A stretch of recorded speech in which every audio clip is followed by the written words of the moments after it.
And the winner is Arctic Monkey! That subscriber content, eh? That subscriber content, it just won't go away. It might hibernate from time to time and sink back into the swamp.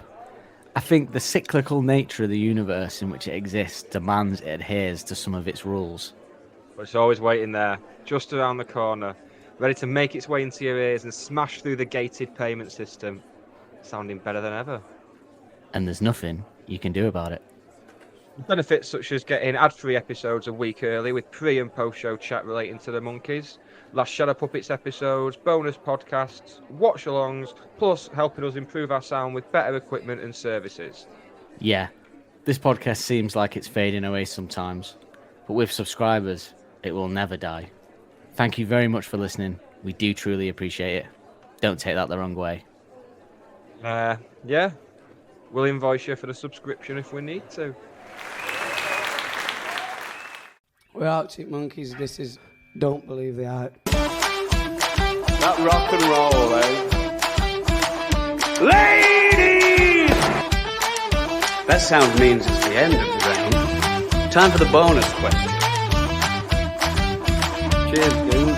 That man just yawned. We're gonna call it Don't Believe the Hype. So we're in the top threes. Here we go. This is it. This is big. This is the big time.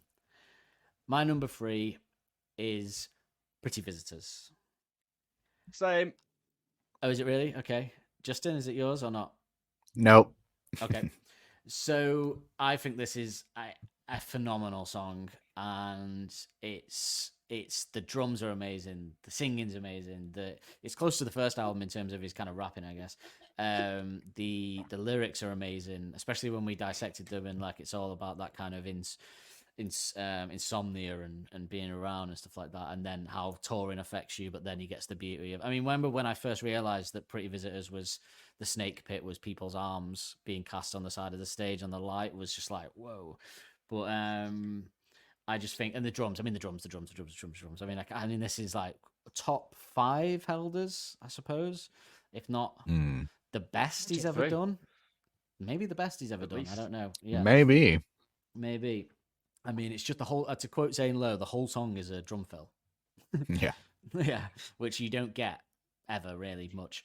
So yeah, what a song in every possible way. And it's about as abstract as the album gets. This is the song that, when people say the album's really abstract and dark, I think they're kind of thinking of this song, because the lyrics are obviously pretty abstract if you don't look into it. But easy to be able to decipher if you spend 10 minutes looking at them. But yeah, I think it's just, and I think I can see why it's stuck around in a live set, and it must be absolute fun to play. And it'll be interesting to see what age Helders gets to before it gets dropped out of the live It's set. like, yeah, I can't do this anymore. Can't do this anymore, yeah.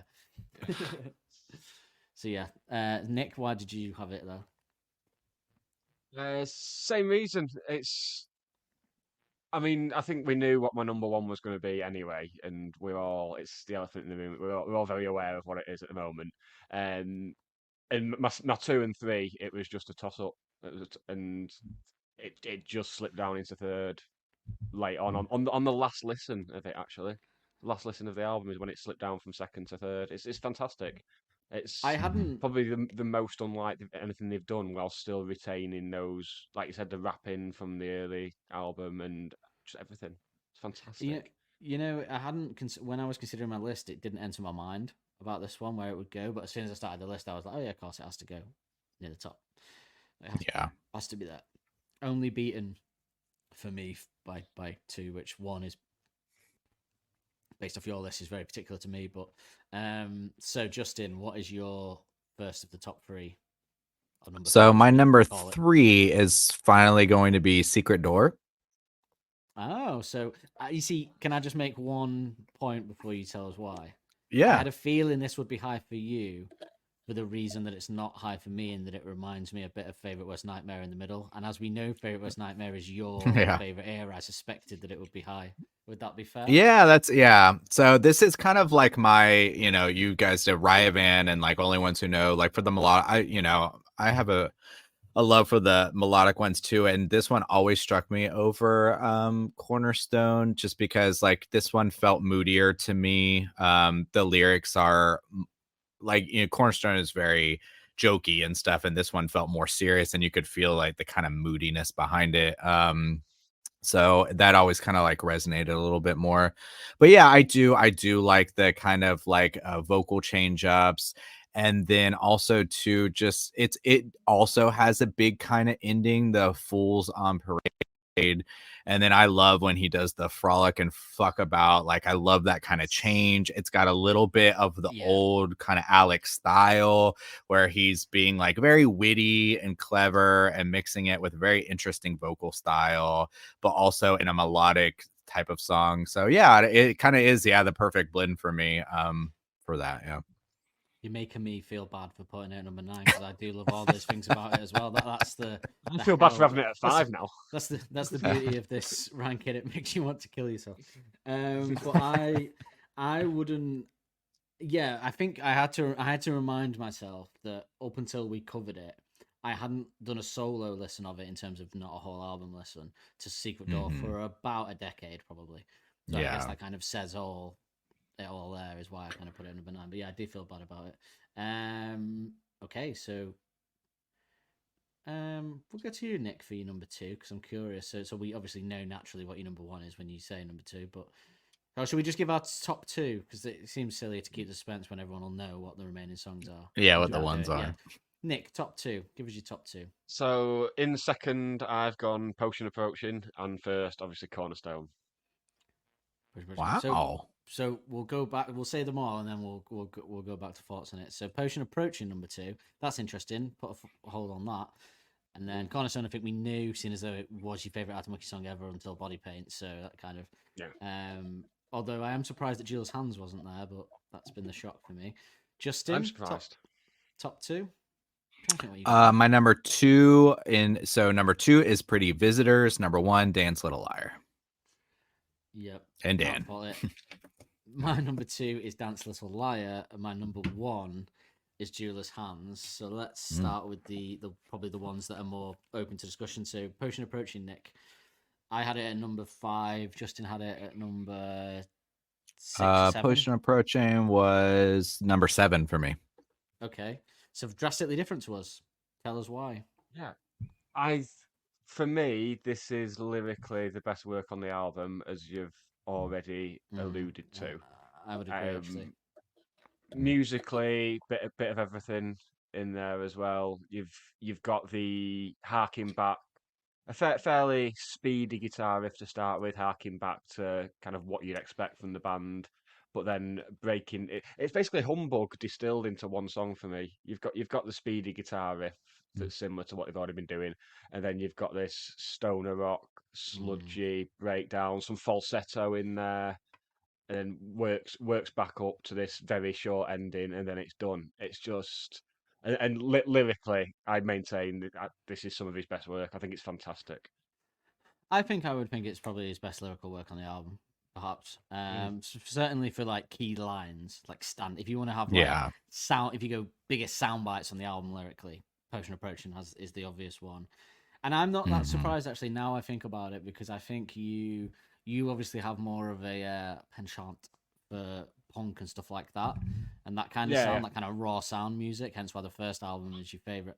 So I think this falls into that category a bit, particularly the first half, like of the song. Definitely. Yeah, this song is probably one of the closest to the feeling you could ever get from the first album that you would find on Humbug, probably. Yeah, I would say almost with the witty lines. Yeah, because even like some of my favorite ones don't have those like quippy lines like this one kind of does, like the Ego Mechanic, and so yeah. I mean, great lines on this, but just fantastic. Ego Mechanic is still one that I just always remember all the time. So I guess your two, Justin, aren't that controversial. I think they're pretty solid. I think Pretty Visitors. But I guess what I'd ask is, what made you put Dance Little Liar over Pretty Visitors? Well, so I think I don't know. So I was listening back to. I was trying to go back to some of y'all's episodes, and you were saying on Dance Little Liar, this is a lot of the old stuff that I think one of the reasons they're catchy songs from the first two albums, but people resonate with them. There are things that are said and lines that are delivered that makes people feel like that's how I feel. Like that's exactly. And you were saying the way that Dance the Liar is written from the perspective where it feels like somebody who has lied, or the liar feeling guilty about, feeling terrible about it. And that's not a perspective you get a lot from songs. A lot of the time songs are like, you did me wrong or something, but this like kind of inner self-reflection, and it's kind of like so powerful, even though there's not the one liners like you have a lot from the earlier albums. But I feel like this one is like the most generally like kind of resonant, where, you know, somebody has slipped up, even if it's not lying, like made some mistake that has negatively affected your life or somebody else, and you just, that weight of it, I don't know, I think it's powerful in that way. And Pretty Visitors is fun, but Dance Little Liar is like resonant, I think. Yeah, I think apart from what I said about Cornerstone being in a similar, I mean, I haven't been in that exact situation, that would be insane, but you know, a similar one. Dance Little Liar is the only one on the album where I think lyrically I feel it. I've been that. Yeah. Unfortunately, my character reference, I've been in the exact situation as the person sweating. So yeah, I relate to it. So I think you're right. It's probably the most easily accessible in terms of feeling that feeling than a lot of the others. Apart from, I mean, you could say once you break down like something like Potion Approaching, you know, we've all had a woman that makes you feel that way, I guess. But other than that, yeah. And that relatability is probably that's probably why Suck It and See as well is, I think lyrically Suck It and See is one of his greatest albums because of that relatability, but also I think he takes what he does here with the abstract and makes it more accessible on Suck It and See, and it makes it So yeah, I can see why. I think it is better than Pretty Visitors as a whole piece. I agree with you there. But I had it at number 2. It could be number 1, but Jeweler's Hands is a revelation in terms of this. I've always loved it. I always knew I loved the vibe, and I've always loved the moment, the falling off the ferry in the night, and then the bass doing the doom, doom, doom, doom, and then coming back in. That's always been one of my favorite Humbug moments. But this time, like that whole second part of the song, I don't know if it's me being older and having different tastes and stuff like that, but just when I listen to that on headphones, that whole "if you've a lesson to teach me," like it transports me away into like I'm sat in the desert or something. Like it takes me to another place like entirely. So it's just a vibe. If I'm going to pick a song to play, it's very The Car in that way, where it makes me it gives me a vibe. It just takes me to certain vibes in the way that I would call The Car the most vibe album, where if I'm in a particular mood, the songs hit me in a certain way, and if I'm not in the right mood, the songs don't hit me at all. So this one is that. This is the most. I actually think it's probably the most Car song before The Car, perhaps. But yeah. So there you go. I've got a love for it now. So it's number 1. But Dance Little Liar does a similar thing as well. Yeah. And I'll never forget the Dance Little Liar, them opening the Humbug tour with Dance Little Liar behind a curtain and just doing the riff, and then the drums come in the curtain. That was good. They're on the stage. That is great. I wanted to ask you while it's in my head, actually, because I said when I saw the Black Keys, I saw the Black Keys a few weeks ago, and that night I was saying to Nick that it still blows my mind that there was a tour where Arctic Monkeys opened for the Black Keys, and I could have gone and seen Arctic Monkeys do a rock set and then see the Black Keys, my second favorite band, and it annoys me that wasn't accessible to me. Did you ever see them on that tour? I don't know. So I did see them on the Humbug tour. I'm pulling it up now. So this so was the Black first Keys time tour in 2011. Okay. 2012. Well, I saw them in New Orleans in 2009 at House of Blues. So I'm pulling that up now. And it was during the Humbug tour. So I did see them, but they were headlining. I don't know who the openers were, but so I shared that story, I think, during the Christmas one. This is the one where we showed up. We We showed up yeah. in New Orleans at like 2 p.m. and showed up at the venue so we know where it was. And they were practicing, and we literally just walked into the venue and watched them do a song that they never played it that night, never have played it ever again. And I was literally like standing right next to Alex. I was like, what the fuck? And it was that Arcade Fire song. I can never remember it now. But yeah, so that's when I saw it. But they weren't opening for Black Keys at the time. No. Okay. Yeah, this was I think this was Black Keys Brothers tour, perhaps, or something like that. And they, or maybe That even makes Alpha sense. Yeah. Mio. Yeah, so I think they toured with them to give themselves more exposure in the US, which is a very savvy move. And I think I read recently they learned a lot from that tour in terms of, because they were going there and they were the opening band. Matt said it on that AM. So there's a thing we haven't talked. This news this week. It got to number 59 in the Apple Music 100 albums of all time, which that list is awful. So we'll get into that. But okay. Zane Lowe interviewed Matt Helders, and I've said Matt Helders formerly. And he said he was talking about the influences, and they said that the Black Keys tour was a big one because they'd never opened for anyone before, and they'd never been not the headliner, and they learned a lot about, like, because at the start of the tour no one was really there, but Are You Mine came out during that tour, and by the end of the tour there was people showing up just to see them. Are You Mine? Call it for Are You Mine? So it was, so that's interesting, isn't it? That's crazy. He said we I think he said something like we'd like doubled or tripled our US audience base by doing that Black Keys tour, and then carried that through into the behemoth that was AM, I suppose. Good for them. Good for them for being like humble in that way. Well, that's what I always say about them. That's why a lot of British bands go to America and fail, because they're too egotistical. They won't drop down and do the smaller venues or open for somebody else because they're big here. Oasis, I'm looking at you. Oh, no, Oasis didn't fail there. But I've done some research on this because Oasis opened for Foo Fighters like late 90s, which is just the wrong choice. Dan's just completely the wrong choice of band to open for. You want Dan to be put through hell for 4 hours? Send him to that gig. But yeah. So there we go. We got our lists. Good lists, I think. Good solid lists. Yeah. I think they all make sense in their own way. Yeah. Yeah. Okay, so moving on to gigs, I'm going to whip through my ultimate gig because there's so many songs and we've got a lot of stuff to do, so we don't need to dwell on it too long, but we'll just read them. So I would open with Brian Storm, and as Brian Storm ends with the I would go into Fake Tales. So and then as Fake Tales ends and it goes into the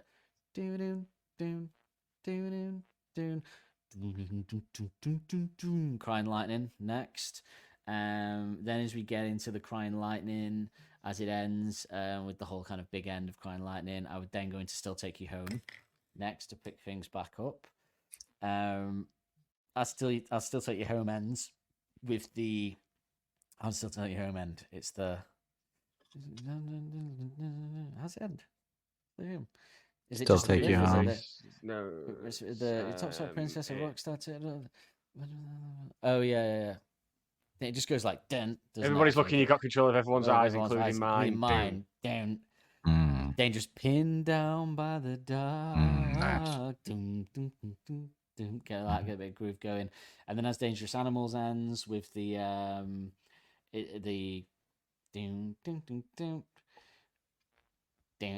I would go into This House is a Circus. So go ding ding ding ding ding. And then as This House is a Circus ends with the ding ding ding ding ding ding ding. Get on your dancing shoes. There's nothing on your mind. Get a bit of groove in there. Then as Dancing Shoes ends with the ding ding ding, I would do D's for Dangerous. So keep a bit of the funk going, keep a bit of the groove going for that one. D's for Dangerous ends with what does D's for Dangerous end? Is it just the? Oh, it's like the. Yeah. She knew that it'd be. Yeah, it's just the bass and the drums, isn't it? At the end of that, so it ends, and then I would go into down, potion approaching. And then would you like me to build you a go-kart? Come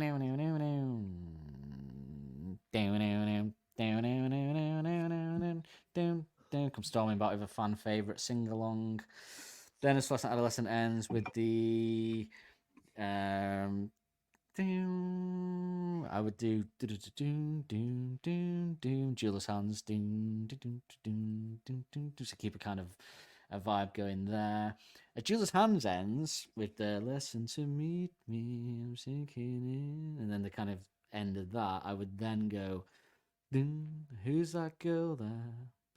Oh, nothing wrong," to kind of get that, and then obviously the end of When the Sun Goes Down with the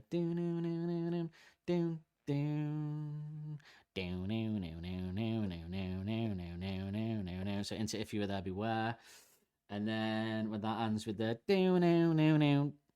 last night there's two bouncers and one of them's all right, the other ones are scary, and this way pick up that.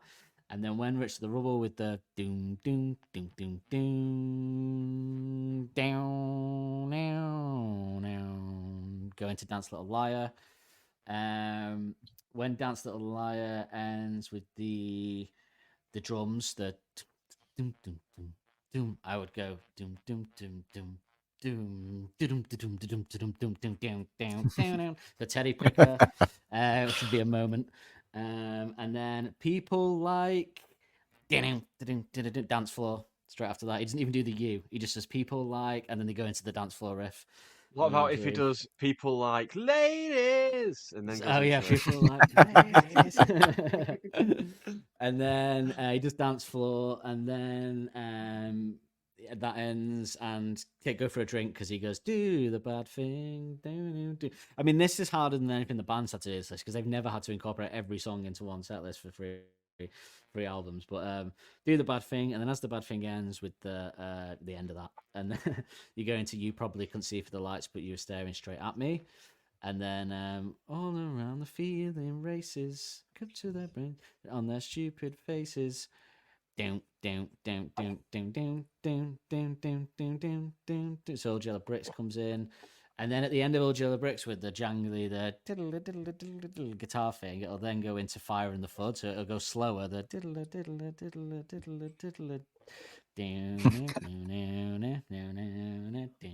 which is the only way I could save that song, I think. And then Fire in the Flood ends. And that's Fire in the Flood ends with the what was it? Like them to the let them in their temples. The organ comes in for Only Ones Who Know at the end of Fire in the Flood, and then we do Only Ones Who Know, and there's Only Ones Who Know ends. They then do Riot Van. There's like a natural progression to a slow one, and then in a Riot Van with Popper's Kicked Him In, and then Do Me a Favor, and then asked to Do Me a Favor with the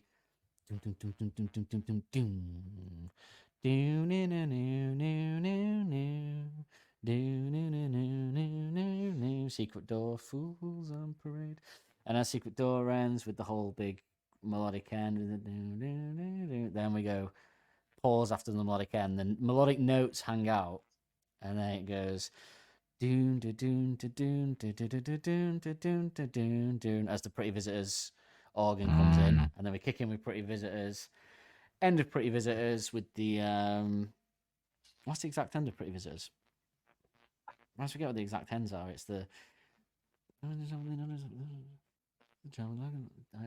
is it just goes Shadow of a Snake Pit on the wall. And then it rings out.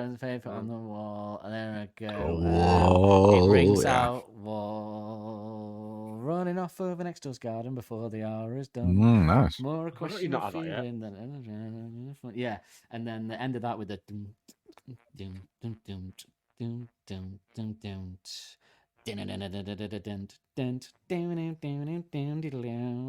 My Propeller. And then the end of My Propeller with the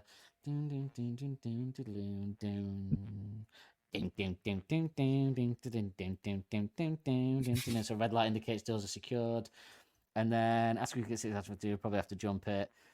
Down red light, and then vampires after that. So towards the end we can have a wig out, and then after vampires 505 to see out the main part of the set. And then come storming back on with View from the Afternoon. And then with the clean note at the end of View from the Big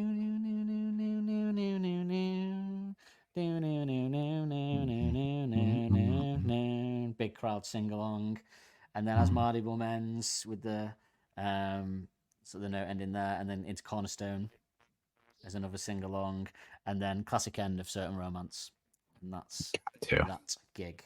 Which I mean, I don't care what order this gig is, I'm in for it. But yeah. So, which one of you wants to go next? Hey Dan, do you like listening to popular songs with questionable lyrics? You know I bloody do. And Nick, do you like drinking copious amounts of alcohol? Nah, do I ever? Actually a worry. Well, if you're the same as us, then come listen to a weekly podcast, Liquor and Lyrics, where we take apart popular music's worst songwriting whilst drinking our favourite drinks, which kind of stay in theme with the song. From Gin and Tonic to Grease Lightning, Cosmopolitans with Chaz and Dave, Blue Lagoons with Busted, Sex on the Beach with Sex on Fire, Shirley Temples with Shaggy. and even a shandy with Sharon. Dropping on Tuesday the 19th of September and every Tuesday after on your favourite podcast platform. Ah, go ahead, Oh, Nick. Justin. Oh man. It's very nice of you. Oh yeah, yeah. Very Go. nice of you. I'll rattle through this then. So I'm kicking off with The View from the Afternoon, it'd just be nice to have that start. That was one of the things like last summer. They decided to open with like a classic.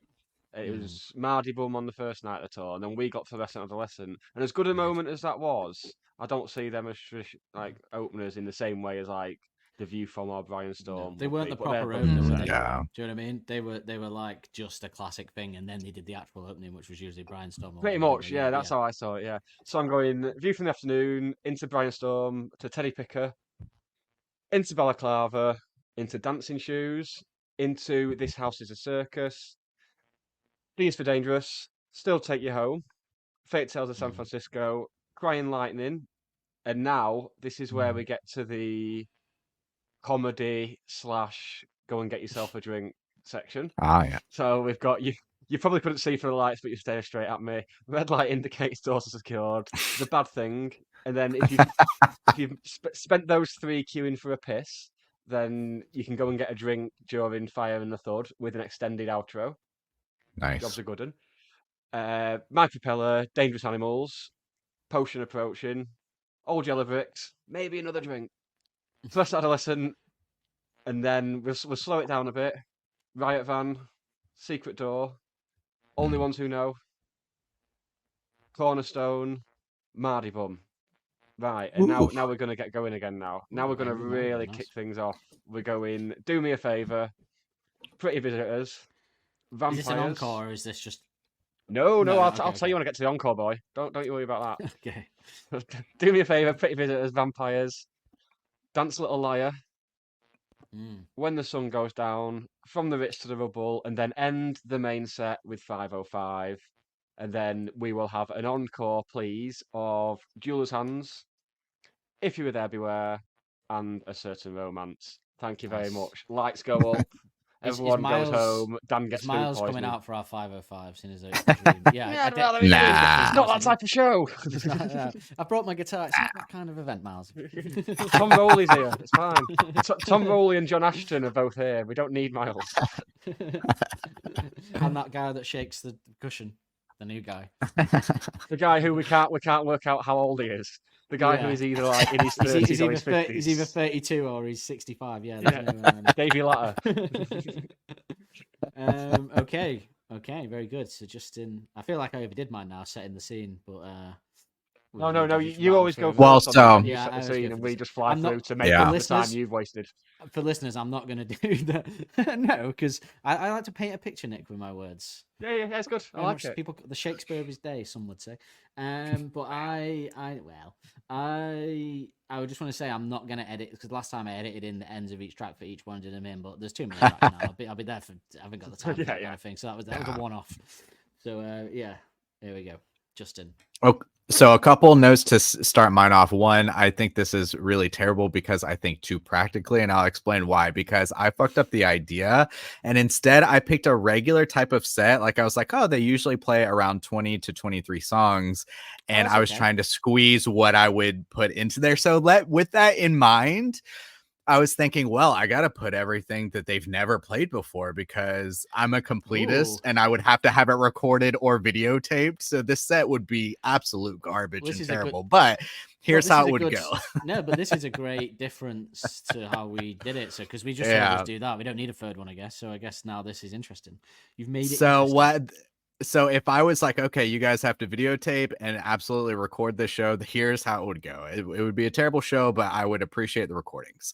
It would open with "This House is a Circus" with the Sand Trap intro specifically, so that we could have that recorded. You're really a man who still lives in the Focus Nightmare, right? This is Well, what you want. I'm just trying to get everything. I have to have everything professionally recorded. Then go into the view from the afternoon because I had to fill up my terrible set. Then we go into Settle for a Draw, which is never played, and we need a good recording of. I mean, they have played it a couple times, but we need a good recording. Yeah. Then it would go into No Buses, The Bakery, Leave Before the Lights Come On, so all some old stuff. Then we go into The Bad Thing because you got to play it once, and we need a recording of it. Dangerous Animals. I haven't got my Strange. The Afternoon's Ooh. Hat, all just checking off the list Ooh. here.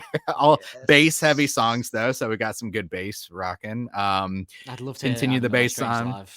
Wouldn't that be a treat? Me Having too. Strange live, yeah. And the Afternoon's Hat, honestly, bass is carrying both of those. Since we're going bass heavy, we'll go into Do Me a Favor to fill out the set and to, give some classics. And then you gotta do Too Much to Ask for the first time live, into Don't Forget Whose Legs You're On first time live. Secret Door, still keeping it melodic. Gotta play Frightline Dining Room because you never played it before. We're getting heavy here, so we got Frightline Dining Room into Pretty Visitors. You gotta have a good recording of Terror Pocket because that doesn't really exist. So you gotta play Terror Pocket. Then this is the only actual like transition I made. So then I wanted to go into Who the Fuck Are Arctic Monkeys, but when they get to this part of like right big when they're doing the breakdown and he goes and bring on the backlash, it would go and bring on the backlash bum bum bum bum bum bum bum bum into If You Were There Beware, because that's awesome. And then from If You Were There Beware into Dance Little Liar, they would hold the drums that they fade out on, they would leave the stage, and then the curtain would go down. And then to close out the show, they have to do it with orchestras. They would start with a Marty Bum into Riot Van and close with A Certain Romance, all with some orchestra performances. We all ended our show with A Certain Romance, of course. I have never wanted something hypothetical so much. I mean, to be fair, that's. I mean, I think last year I just started making up like transitions for songs that didn't exist. So you will have been guys just go to complete fantasy. Yes, I would love. I mean, I would love.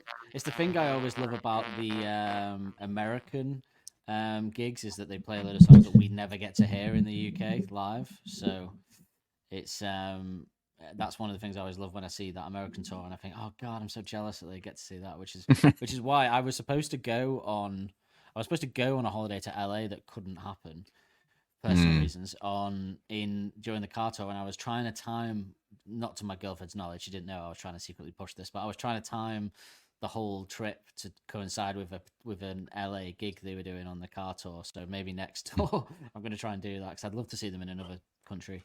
Well, I think they were great live sets, and Justin, yours is probably the one that I'd really want to see just to be able to hear those songs live, definitely.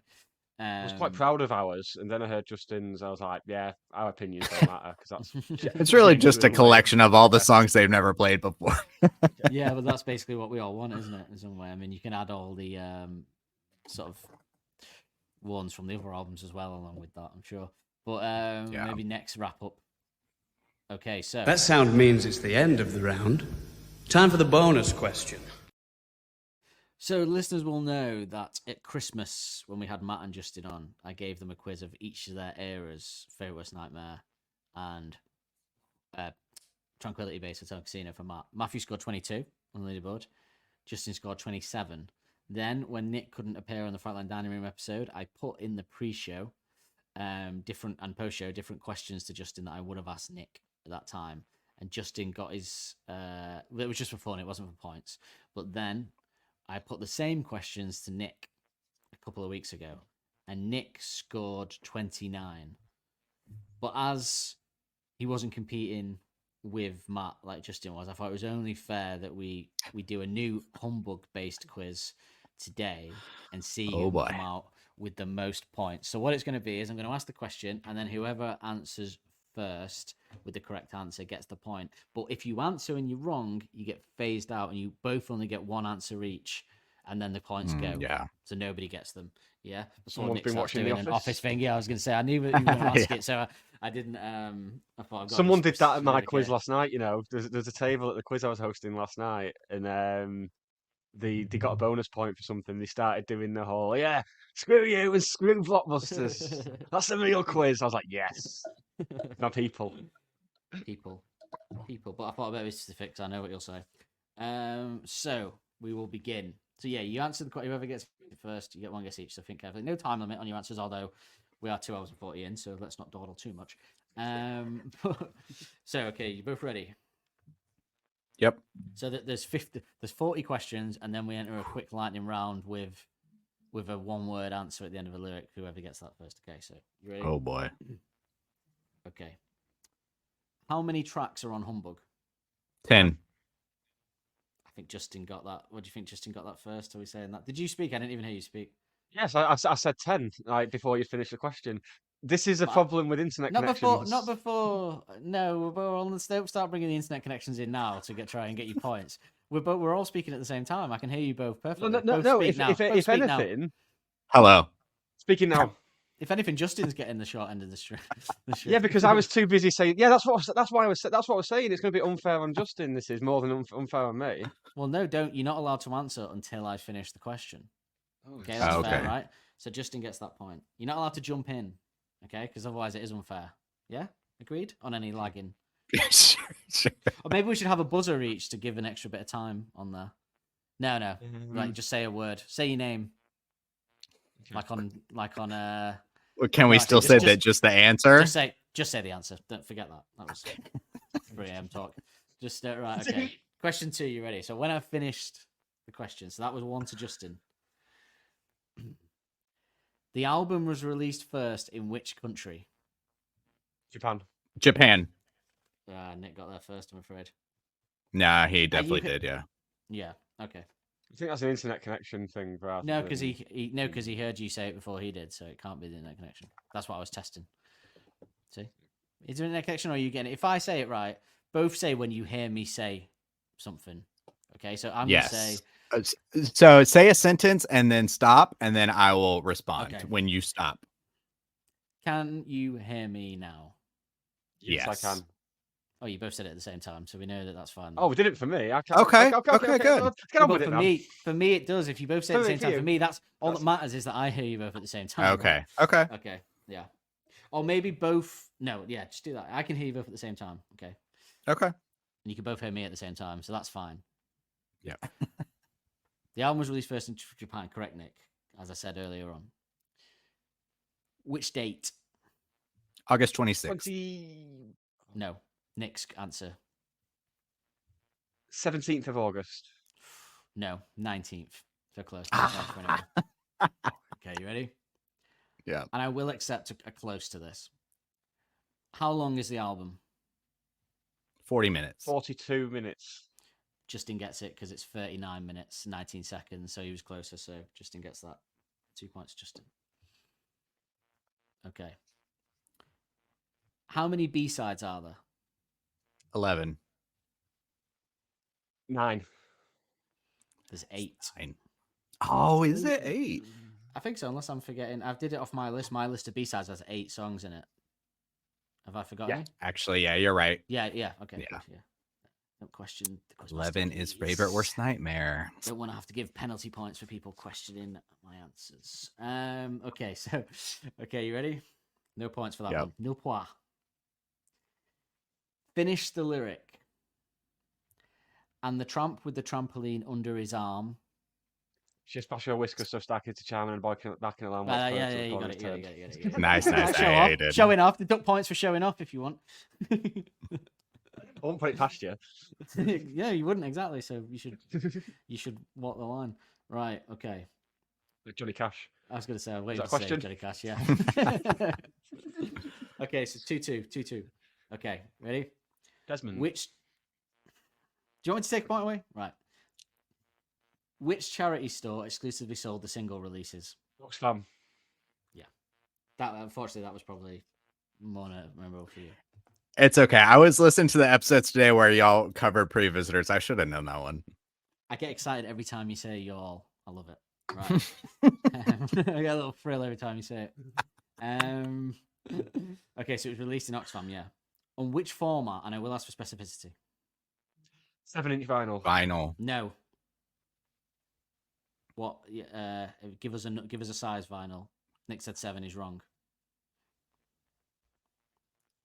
I'm not a vinyl person. I don't 12. No, it's 10. 10-inch vinyl. Oh, God, I don't know. In the middle. Both wrong. Okay. Longest song on the album. The Jeweler's Jeweler's Hands. hands. Justin got there first. How long is it? 5 minutes, 5 minutes, 15 41. seconds. Nick was closer. It's 5 minutes 44. Nick said 5 Mm. minutes 41, so you got there. Nice. Okay, good. What was the first Humbug track Josh Homme heard? Dance Little Liar. Correct. Okay. I'm proud of some of these questions, by the way, as it goes. So there's one theme of question that I've got several similar ones that I'm I've outdone myself in my opinion, my humble opinion. It's amazing. Your humbug opinion. My humbug opinion. Very good. Extra point for that. No, joking. Who did guest vocals on the album? Alison Mossart Morrison. and Josh Homme. Mozart.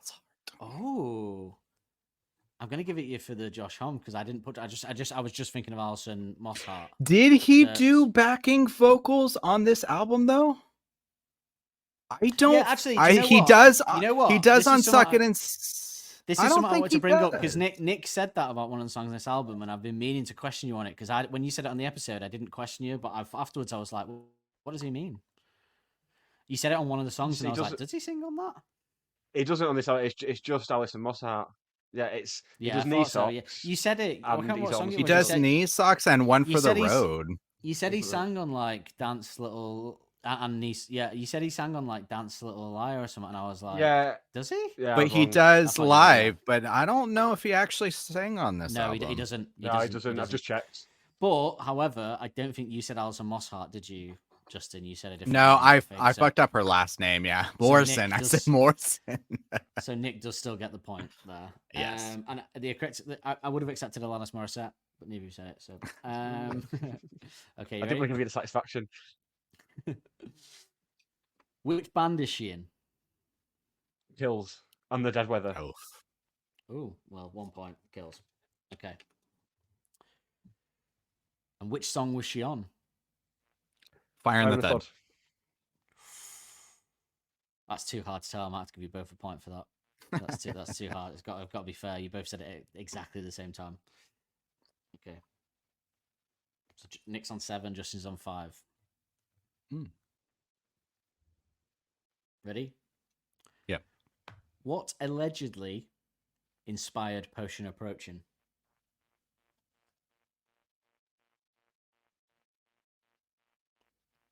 Shameful. Absolutely shameful. Drugs. Silence is palpable. in many Nuts. ways, drugs is the answer to all of these questions. For Humbug, but unfortunately, so I'm drawing a I blank. won't take drugs as a serious answer. I'll still allow you to have a No. serious answer. Clue? Ah. You're not allowed to. Oh, Allegedly. Okay. allegedly. Yes, I said This, allegedly. not yeah, actually. allegedly, Alex's car. Yes, Alex's mini. Yes, correct. You get the point. That's what I had to like take a second and be like, wait a second. some of the questions are specific things that we've talked about on episodes. Yes. Can you name that car? Volkswagen. No, Alex had a name for it. Oh, sorry, I should specify. Alex Oh, has a I'm name for sorry. it. Oh, okay. Alex's name for it. Pilot. No, you're out. Don't say it like that's. Oh, it's too hard a question. It's a great question. No. Had you That was me invented- just throwing an answer out. It Oh, wasn't. right, okay. It's too hard a question. Given that we no, discussed it no, just no, weeks the ago. questions. Okay, so you're out. So Justin, you got one shot. Make it count. Opportunity to seize everything you ever wanted in one moment. Recapture it. Mm, Apart from, no. apart from the remaining 30 questions, yeah. There's things you Um, know you don't know, and I don't know this one. The answer is Floyd. I would have never said that. Pink Floyd. That's why I had Violet in my head. Violet, Pink Mm. Floyd. Dickhead. Oh, okay. So, ready? Hmm. Finish the lyric. When I stop, that's when he said it. Grabbed my hand and made it very clear. There's Absolutely absolutely nothing nothing for us here. Justin got the whole one out quicker, I think, didn't he? You kind of trailed off there, Nick. Did you? I don't think you I said didn't full think line, so, did you? but fine, fine. Did you fine. not? I think Justin said it first. I think it's up to you. I think between me and Nick, there is like a little bit of delay, but as long as you can hear it. I can hear you both, and I heard Justin say it first. Yeah. So as soon as Whatever you get I'm first, that's the answer. That's Yeah. got it right. Yeah. Yeah, we'll test the it's connection on you again, for just to make sure. judge. Yeah. Okay. Can you hear me? Yes. Yeah, you both said it exactly the same time, so we're fine. As long Oh, as it didn't that's to me, fine, but then okay. Yes. For me, he said it after I said it. So like you have to judge who said first. yeah, that's the only way to do it, really. But Yeah, you both, for yeah. me, you're So- both speaking at exactly the same time, so I guess It's That's almost all like that it doesn't matters. really Yeah. matter, and it's all That's- futile in the vast. it's not. It does matter. Space of No, time. but even if there's a lag for both of you, I hear you both. Yeah, at the as same long as time, so you can hear therefore us it at the same evens, time, it yeah. evens out. It all evens out. Yeah. Okay, you Yeah. ready? Yep. I'm just trying to deal with Nick's complaints at the end of the quiz now, so we don't have to deal with them then. No complaints from me. Just happy to be not no, working. not a on Friday. air, but I'll get an email. So Yeah, because that's how we communicate. I'll get a WhatsApp. Very formal. Or you'll bring it up in like a year as like a mark. You'll go, yeah, like the last quiz. Correct. So I'm just trying to put that to Correct. bed now. There we Put that go. to bed Yeah. now. Now you're talking. Shortest song on the album.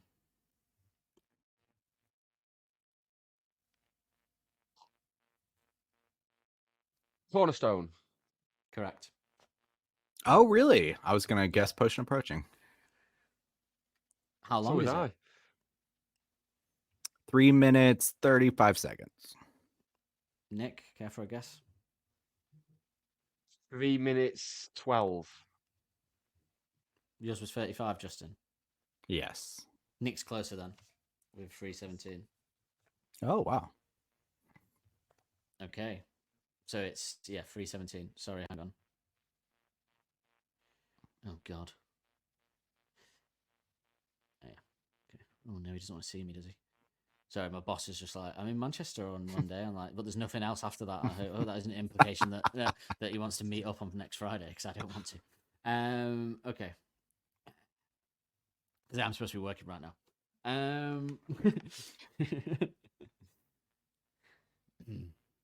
Which B-side charted the highest? Frightline Dining Room. Correct. At number 29 in the charts. Which is Ooh. Like to Okay, hear that. This next question can pick up 4 possible answers. Now, I will accept answers from you both as they go. So between them, it's not like one of you can get all 4. You can both get an amount of the 4. So Alex Turner, Okay. Nick O'Malley, Jamie Cook, and Matthew Helders. So we No, don't we- have we to were- we were answer looking first for- then? we were looking for Andy Nicholson. Sorry. Oh no. No, you don't. Whoever says that answer first gets that point. Whoever says the other answer first. So you can keep kind of. Yeah, but I'll only give you both 4 answers each. Okay. No. Okay. Or should I only give you both 2 answers each if there's a possible 4? Does that make more sense? Well, give us a question, then we'll decide. Oh, yeah. No, because you need to answer straight away. No, you both get 4 guesses each. And I'm going to be Okay. exact with it, so it has to be exact, okay? Okay. 4 possible answers.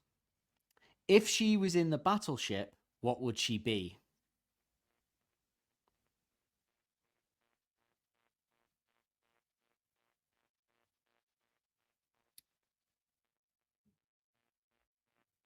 Only a lookalike. I was gonna Correct. say look alike. Nothing but a vision trick. Correct. Yeah. Messing with the She was smoke alarm. close. Messing with the stroke alarm is not correct, so you get one more guess. She was close. Is correct. Okay. Close enough to be your ghost? They're the same. I've counted them as the same. Oh, so I'll give okay. you a point for that. Okay. There's one more. You both got one. In fact, Justin, you've got 2 guesses left. Nick, you've got 1 guess left for the last one. A vision trick. Nick's already said that, I'm afraid. Oh, did he? You've got Okay. 1 guess left. Both got 1 guess left. Huddled up in a wicker chair. No. Justin, 1 chance at the last point. Okay. Great question, this. Yeah, that is a good question. And now my head is fucked. Same. That's the beauty of this question. It makes you want to kill yourself. Okay, 1 guess. Can I have the answers that were given that were correct so far, so or no? Yes, Nick gave lookalike and a vision trick, and you gave close enough to be a ghost. I was gonna have those as 2 separate ones, but I thought it was getting a bit. I gotcha. Close enough to hear her speak? No, I don't know. No, That's fine. Okay. My brain's fried now. I can't recover now. Under the warning light. the She answer. was under the warning light. Gotcha. After that one, Justin has 9. Nick has 11. Nick Ooh, keeping a 2 point 9-11. lead here. yeah. Yep. Not as fun though, was it? Not when there's an American with us. Definitely not. No, definitely not. Although he's not in America right now. So That's true. longest B-side. Fright Line Dining Room. No. Nick, care to guess? The afternoon's hat. Red right hand is the correct answer. No. Oh, really? Yes. Of course it is. I would have guessed. Don't forget who's Sean again. Even after all those. Okay. How long is it?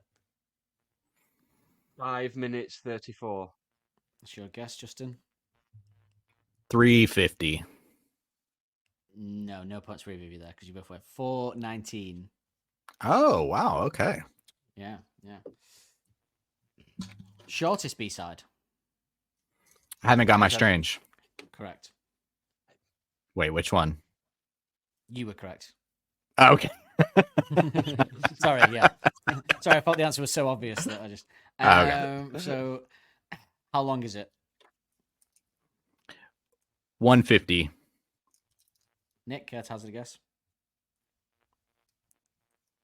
209. Too far off, both of you. Oh, what did you say? Sorry, Justin. 150. I said 150.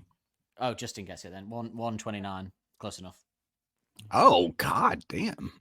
So you're both on 11. Okay. Point it back. Least streamed B-side. Snooze hat. No. Justin, care to have a guess?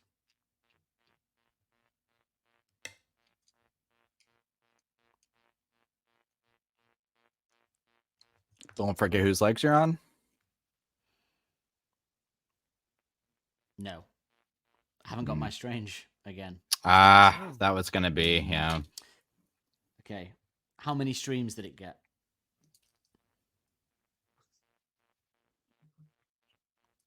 We covered this. No, we did. Both of you. Both listen. One participates, one listens. Well, kind of. I was going to say, I was waiting for that.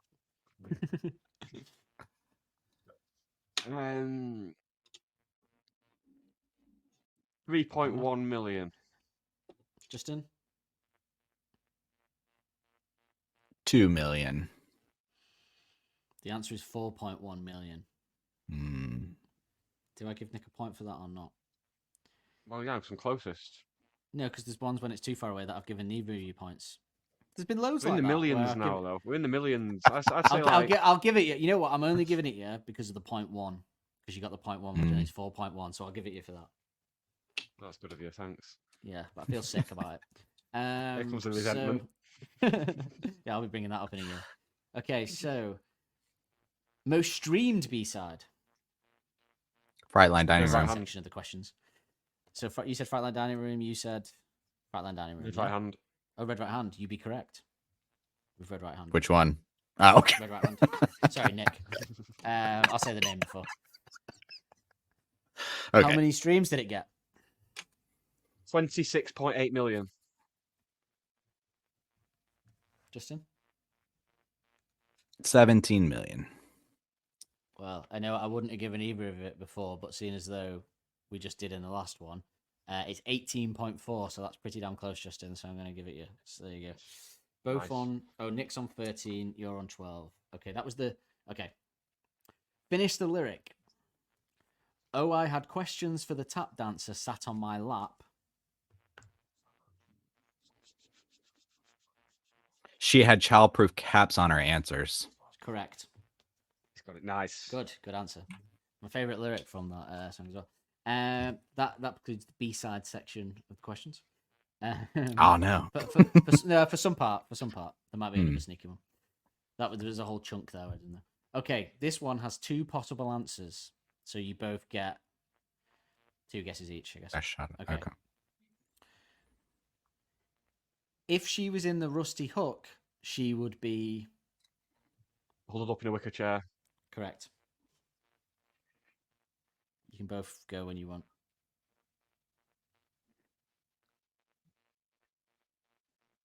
She's close and she squeezed me very tightly. Correct. Ooh, nice. I'm putting in faith Man. here I'm putting in faith here that neither of you are cheating as well. I'm giving you time allowance. Oh, no. I like Oh, to think you well. wouldn't. No, don't cheat Um, on quizzes, me. That's proper dickhead behaviour. Okay. No, Very good. no. Very do good. not make that face like there's been What evidence face? of me cheating on a quiz. I do not cheat on quizzes. I take it very seriously. Lights changes in your glasses for the screen give you away, Nick.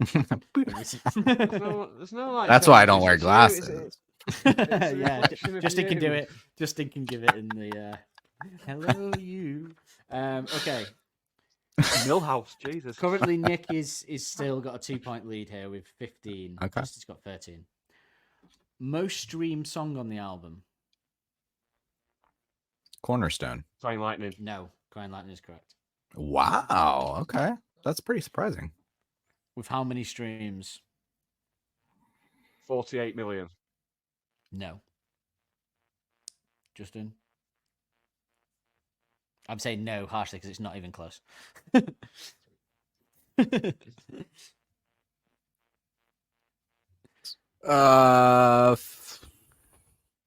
Had you been listening to the podcast properly, you would know Crying Lightning was the most streamed song. I was so early in this series. 75 million. No, both way off. 203.6 million. You have done it Wow, there. okay. You've done it dirty. You've done it I dirty. can't believe it's not Cornerstone, honestly.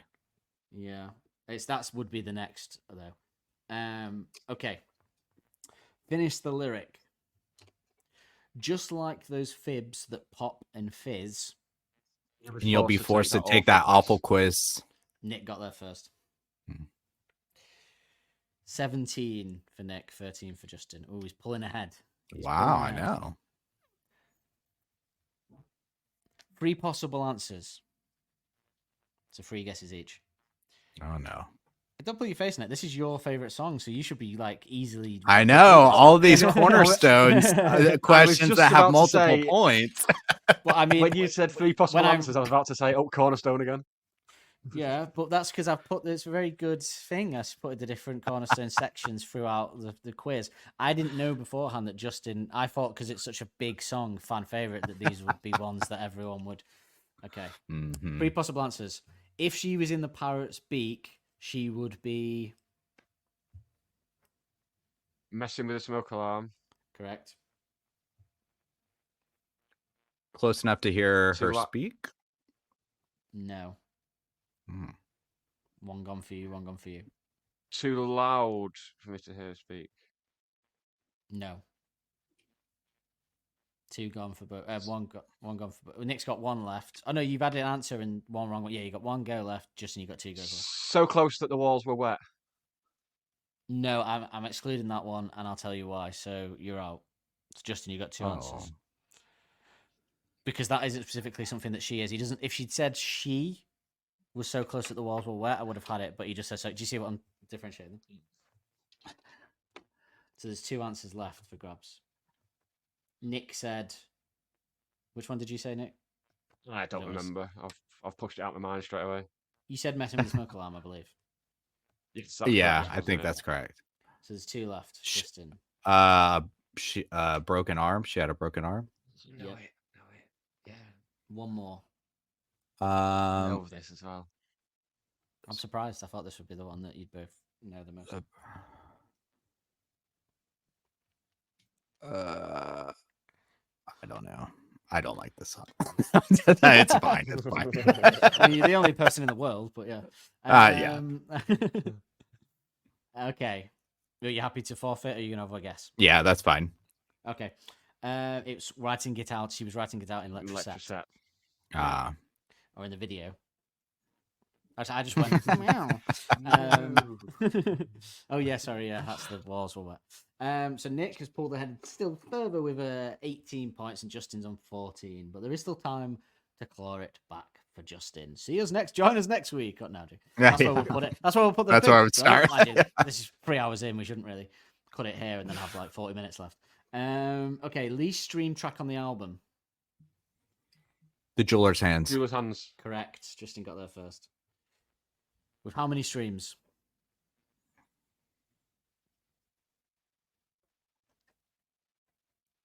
24.6 million. Justin?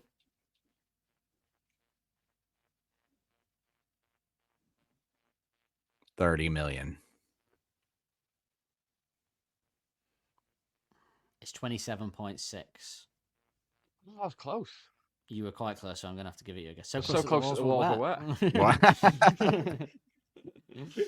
So Nick's on 19, Justin on 15. So he's kept his 4 points. Just when you clawed a point back, he... I know. It's all these Okay. cornerstone quit now. I'm keeping. It's like keeping a dwarf at arm's length at the moment. He's swinging. Okay, finish the lyric. If I have questions on the feature...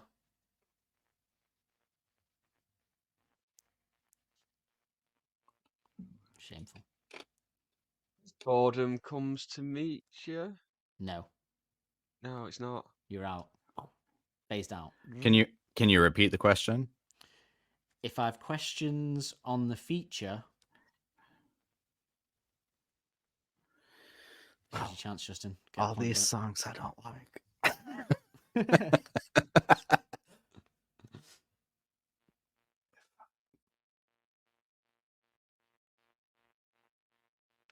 Oh, God damn it, this song.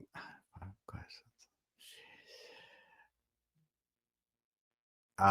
All I can think is I'm ready to learn. I cannot. No, it's if I have questions on the feature that rolls on your dream reel. No, wouldn't have got that one. From the song, The Jeweler's Hands. the greatest What's that song one? ever made. Okay. No. Shameful amount of streams. All the listeners on this podcast, shame on you all. It's not from Jeweler's Hands, is it? No, it's not from Joel's hands. No, I just Oh, want to it wasn't? show everyone. No, it's from it's questions Little Liar. of the feed. Dance Little Liar. So Oh your my favourite God, song, that's Justin. my. I Your know. favourite Whoa, song. what? Shame on you. Shame on you. So wait. With- What was with the all your- line again? What was If the I've line question- again? If I have questions on the feature that rolls on your dream reel. Oh my God, yes, that's my bad. Yeah. All so I when could you go hear in- when you was go in- all I when could you go in, hear was the "Ooh, melody. They're all cornerstone. No. They're all cornerstone. Well, No, that was your all I favourite could song. hear was "If you have lessons to teach me." Like that was like playing in my mind. I was like, "Wait, yeah, if I have questions of each," I thought it was like an alternative line. You all make excuses. No, I mean, but as I've said before, I will be awful at this quiz. When I get my second C1 next season or whatever, Yeah, I will be next dreadful season. at it. I completely crumble under any kind of quiz. Unless pub quizzes are fine, but if I had to get up on the pub quiz and stand there and answer them to everyone else on my own, I would get every answer wrong. Okay. It's not Dance Little Liar anyway. It's Fire and a Thud. That's all. Oh yeah, sorry, I didn't make a note of what song it was. I was going through We're them last night. In all fact, I specific, you know what? I remember now. I specifically picked. I mean, I was doing this at 2 a.m. So I was specifically picked that song because it was the song I knew we'd all hate. So that's why I Yeah. picked it. 'Cause I didn't think anyone would get it. Yeah, and I was right, and neither of us knew it. None of us knew it. Which other artist did a surprising cover of Red Right Hand? Snoop Dogg. How long have you got? Correct. Surprising was the key word there. Yeah. Wasn't even surprising Yeah. about the others, was it? Okay, this is a big chance for points for you both here for the last song of this section. There are 6 possible answers. Oh I will only give you. This both is where I 5 lose. 5 goes each. No, 5's too many. I'll give you both 3 guesses each out of the 6. I think that's about right. No, actually, that's not fair because you can get them all then. The 6. Otherwise, there's no point. Yeah, otherwise there's no point. 6 possible answers. So you guess wrong, you're out, basically. If you guess wrong, you lose a guess. You get 6 possible goes at this one because there's 6 points for grabs. Just like the others. If she was in the cornerstone, she would be Your On the phone to the sister. middleman. correct. Wait, stop a sec. Sister is correct. You said on the phone to the middleman. Correct. So that leaves you both with 5 guesses and 4 answers. On her own. Correct. Okay. 4 goes left for Justin. Letting you call anything you want. I need the proper fucking lyric. What are we doing here, mate? We're doing an Arctic Monkeys podcast, not just. I'll come on, give me the fucking. You can call me anything you want. Correct. She's- Let you have that. Yeah. We're not messing about here. Okay, so Nick's Well, had the 3 guesses. question was, what would she be? So She the would correct grammatical technically answer be to that she would question- be somebody saying, "I'm not really not supposed to, but yes, you can call me anything you want." Is what I've got written down. So for your arguing, I'm taking your point away. Oh, AI has taken over the pod finally. Well, we need to. Someone who would understand. Yes, correct. See, with all your protestations, you missed an answer now. So we've had 1, 2, 3, 4. There's 1 left. Couldn't get much closer. She couldn't get much closer. She's a person who couldn't Correct. get much closer. Correct. Correct. It wasn't so much the wording with Nick's; it was the it was the lazy answer he gave that I didn't appreciate. On what is a very serious podcast about Arctic Monkeys. I don't want one day Alex decides to tune in and he clicks on that bit and Nick just goes, "Oh, I don't know, I'll just say anything you want." And he's like, Not "He's like, supposed "What, to. these are Someone who's fans?" not. Someone who's not supposed to. Oh, Nick's already got that. Yeah, that's gone. Oh. But interestingly, that puts Nick on 20 and Justin on 20. So he clawed it right at the end there. Ooh, thank you, So that puts, cornerstone. but you actually need, oh, you like it now, yeah. You're Need still 2 two points behind me, so extra. you need 2 extra, yeah, and more. So you're currently now on 47 and Nick's currently on 49. But there's Gotcha. 10 chances now, and it's just whoever says it first, but you only get 1 guess each. All you have to say is the word after I stop, the next word. Not Hang sentence. on. Sentence, just word. Bloody hell, he's All getting right, it now. let's do it. Okay. Are Got we a dry ready? mouth. Are we ready? 'Cause Yes. here I am when I'm ready to party. Right, so. Right. Borrow the beak of a bald. Eagle. Nick got there first. Thinking of excuses to. Postpone. Phone. Justin got there first. Ooh. Of frighteners and. Fiends. Justin got there first. I, who was earlier. Suddenly embarrassed and corrected. No. And it's only 1 word. Oh shit, yeah. But I would have given you, obviously, if you'd said the right word, but you didn't.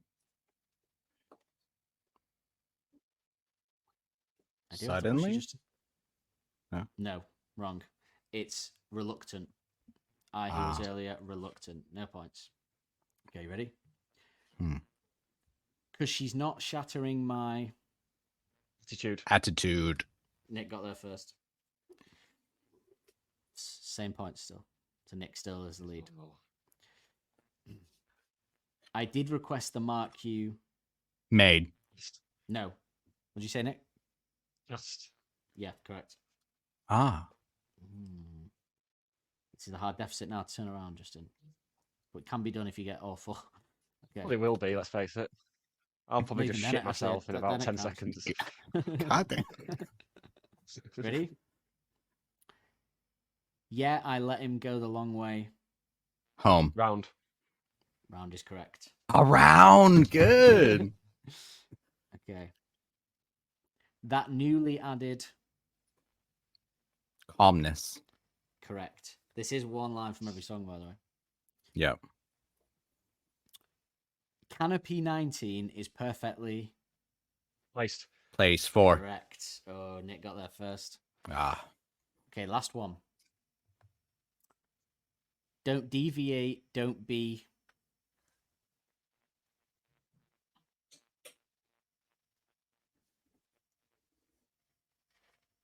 Afraid? Correct. So it ends with Nick on 25, Justin on 24, which means With the that two. Justin, Wow. with the two different. Then Justin is on 51. Minus and 1. Nick is on 53. Oh, sorry, no, 50. That would be 49. Actually, no, yeah, 56, wouldn't it? No, 54. Well, because if I'm one. Yeah, but he already had a 2 deficit, so he's Oh, 3 more, 2. he's So it's. 54. Oh, gotcha. Yeah. Gotcha. So Nick's on 54, Justin's on 51. Good job. Next season, Matt's on 22. Dan's on 0. Whoa, but we're not going to really. I need 3 quizzes to catch up, really. Don't I? Well, I have a suck it and see quiz ready for you. Not Probably now. that we.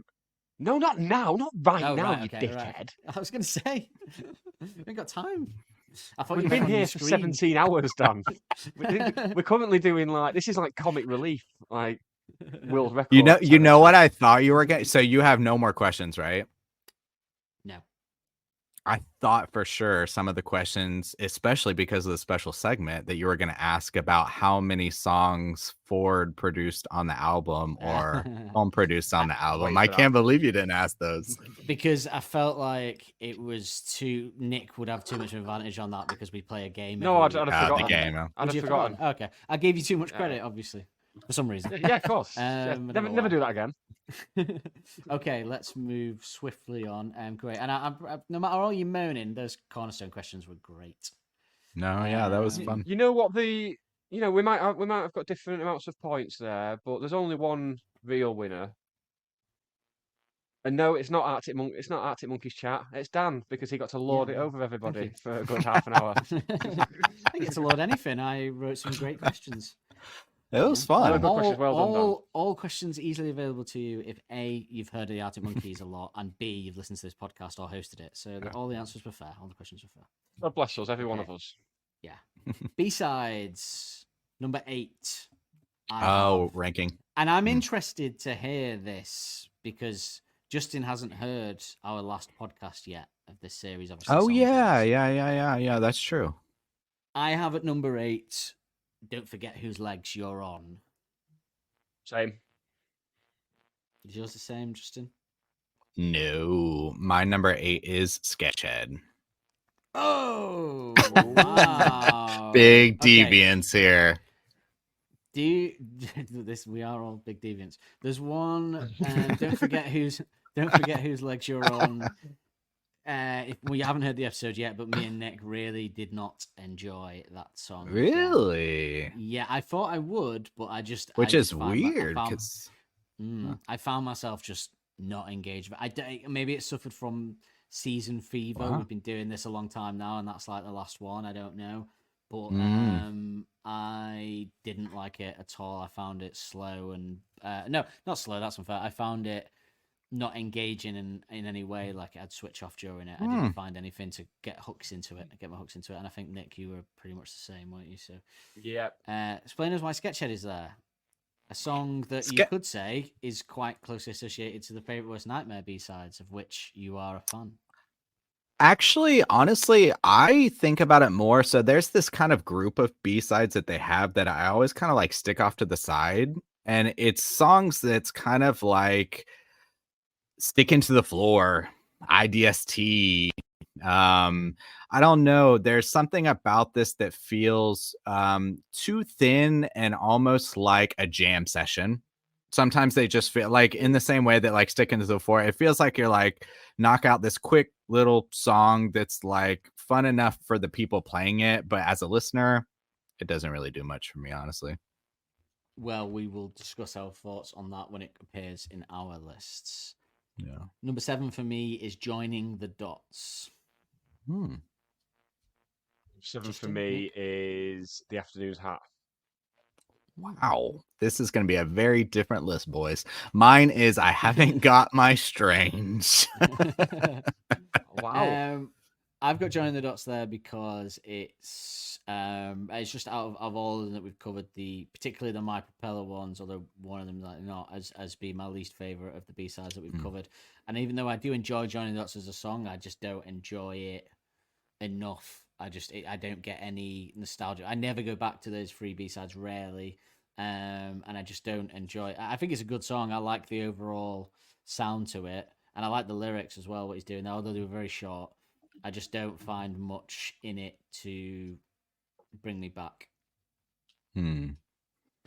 So the reason I haven't got my strange so low too is there's great elements here. One of the frustrating things about it is I don't understand the motivation to record a song when I know they have other full-length songs. It's like, just write a full song.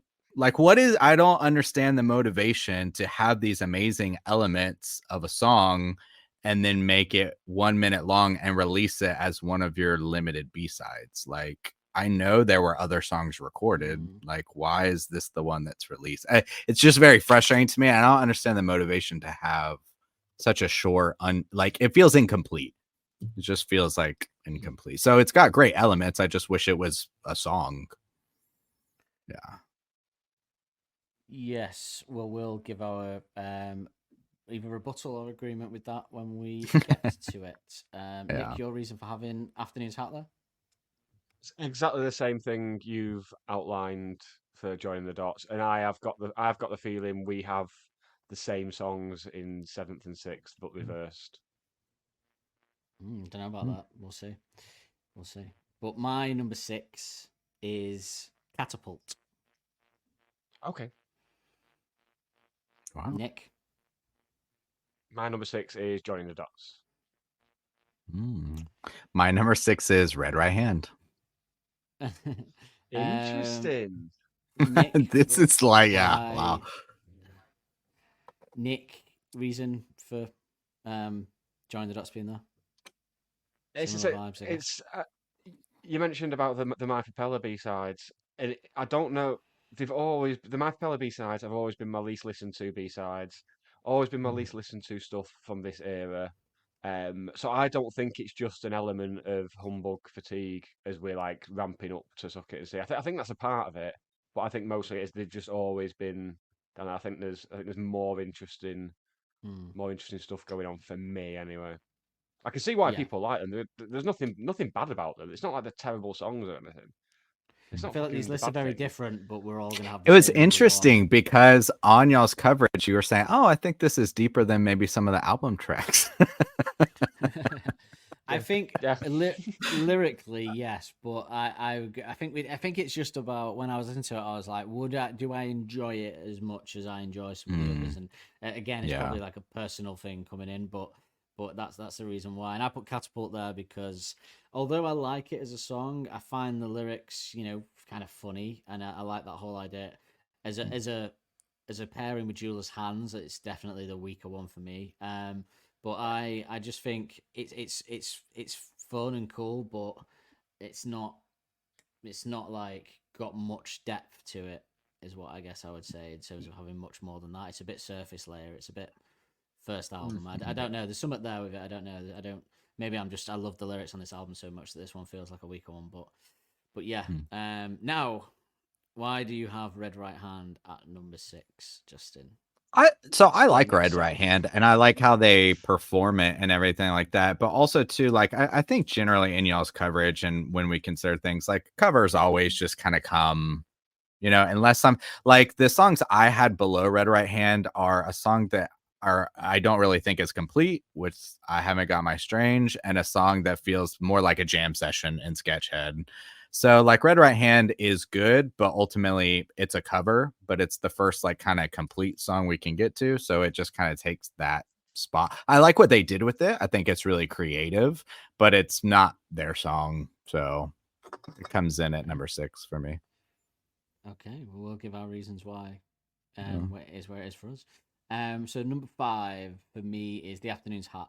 So although I said I probably my least favorite of all the B sides, I have Afternoon's Hat above Catapult because I just think it is actually a better song than Catapult, and I think that out of all of them, I like the idea and I like the breakthrough we had that perhaps the Afternoon's Hat is referring to her as the Afternoon's Hat through his drug trip. I like the sound of it. I like the guitar. I like the lyrics. It's a nice listen. It's a nice listen. So it goes, but more so. If you're asking me which one I would crack on, I would crack it on over Catapult any day. So it went higher than that. Although I thought Catapult was going to be higher than it when I started the list, but they switched. And Nick, your number 5. 5 Catapult. Nope. It was close to being. It's weird because at one point, it was close to being a place or two higher, but then in the same discussion, it ended up a place or two lower at one point and just worked its way into the middle. Like I said, it Yeah. occupies a similar space to Jeweler's Hands, particularly lyrically, and doesn't top it. I feel like everything Yeah. I get from Catapult, I already get from Jeweler's Hands a lot better. Cool. Yeah, I think that's fair. So Justin, your number 5 was. So number 5, I have here Afternoon's Hat. Uh, So it is in the lower half. However, I will take a little time to defend it, I guess. We were mentioning before like some of like the lyrical aspects of Humbug. I thought you guys like did a really good breakdown. This is one of the more kind of obscure songs, but just like straight out the gate, the Made Me Kiss You with a Whisper, I feel like some of his most like kind of clever lines are in this song. Bass is banging again, and this is one of the more unique sounds not only in Humbug, but just like they've never really made a song that kind of sounds like this. It is a very and in that way it kind of isolates itself where maybe it kind of is hard to vibe with other stuff sometimes, but yeah, I just think this is a very like unique song, and yeah, I like it even though it is in my lower half. But yeah, I like the solo, the bass is good, the lyrics are good. Yeah. Well, yeah, I mean, yeah, I have it at number 5 as well. So yeah. Oh, dude. I Okay. agree. Yeah. Yeah, I agree. So number 4, I haven't got my Strange, so I'm going to defend that. Yeah.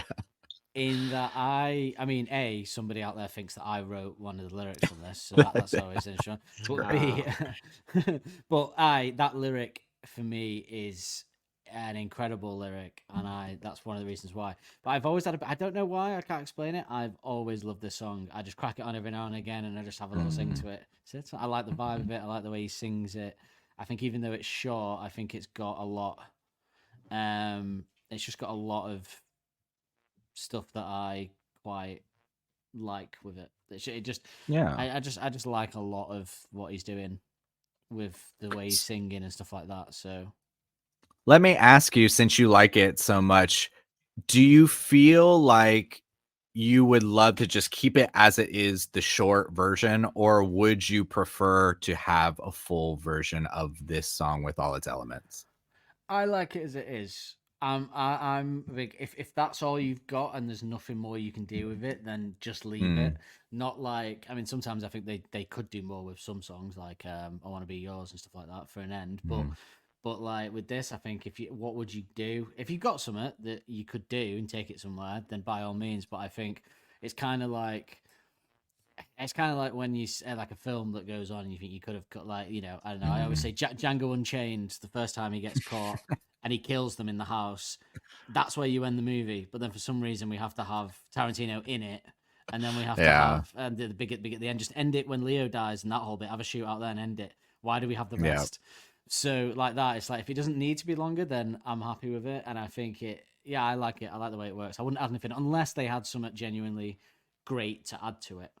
You know, my big thing, it's one of my bugbears with Oasis as well, is it's like, couldn't we have wrapped this up 4 minutes ago, Noel? Like, do you know what I mean? It's like, Yeah. why are we having 7 minutes of solos when we could have just ended it like 4 minutes ago? Like, yeah. So yeah, for me, I think some songs go on too long. Okay. So, but the Arctic Monkeys aren't a big, don't do that a lot though. To be fair on them, either way, I think they normally get their length pretty right. Woohoo! Whoop. But I would say, yeah. So, but what is your number 4, Justin? Number 4 for me is Catapult.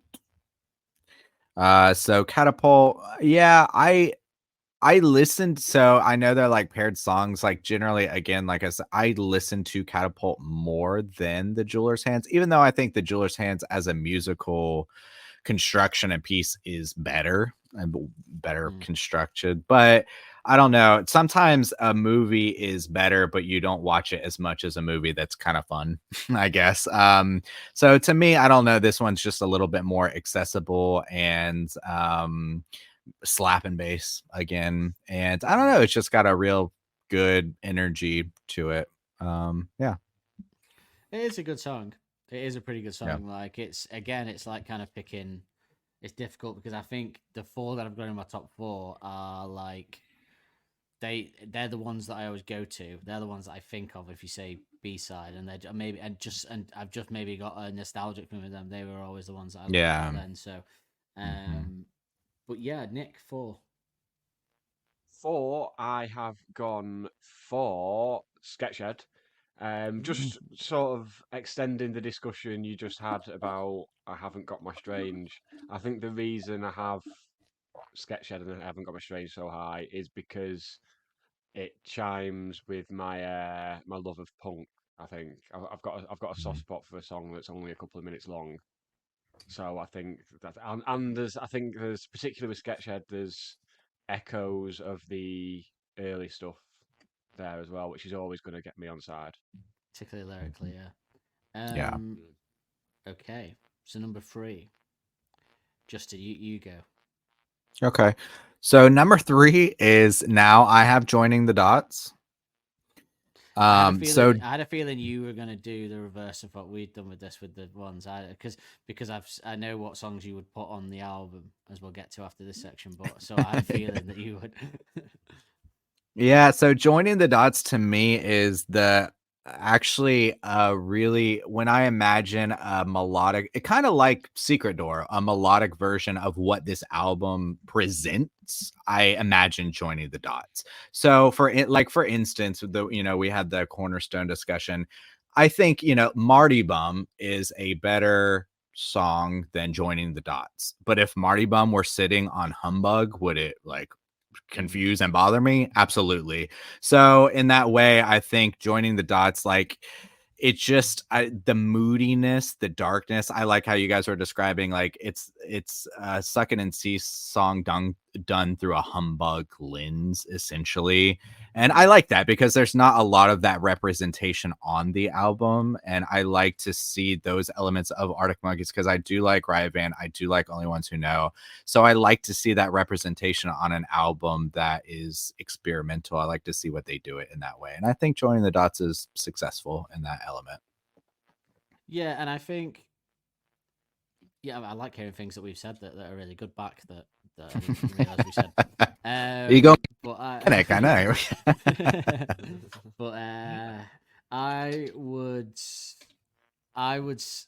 what I'm going to say is, I think there's a potential that the ones that you're going for, the My Pillow ones, are actually better constructed songs than the ones that I'm going for. But I'm going off what I would like to listen to. Yours is what you'd like to listen to is actually the better constructed songs, but I would agree. I think that they are probably better written songs as a whole, especially musically. But yeah, I've gone number 3, Red Right Hand, and the reason for that is because I just think it's an absolutely incredible cover. It's the best cover of that song I think that I've ever heard, of which we know there are a lot. I think to take that song and turn it into this rock song is pretty amazing because the song has no, and they take the essence of the song as well and transport it into a rock song. Like it's not just like one of those when you see on TikTok someone do a different song in a different style. This is like taking it, doing it as a rock version, but also making it an Arctic Monkeys song. Like, I think I saw someone that on Reddit or something that didn't know it was a cover for years. They just assumed it was an Arctic Monkeys song because it does fit into it quite well. I mean, if it was an Arctic Monkeys song, it would be an absolute banger, wouldn't it? But I just think it's a great, and it's up there for me. Probably, maybe even my second favorite cover they've ever done. Maybe. So yeah, I just think it works so well, and I think Helders is great on it as well, and Nick. As we should say, Nick wins obviously all these songs anyway. So, Thank but you.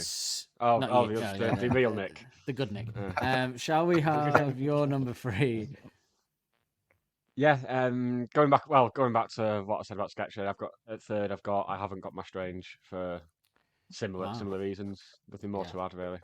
So yeah, that punk, short, quick, in and out that you like as your lover now. My Tinder bio okay, says.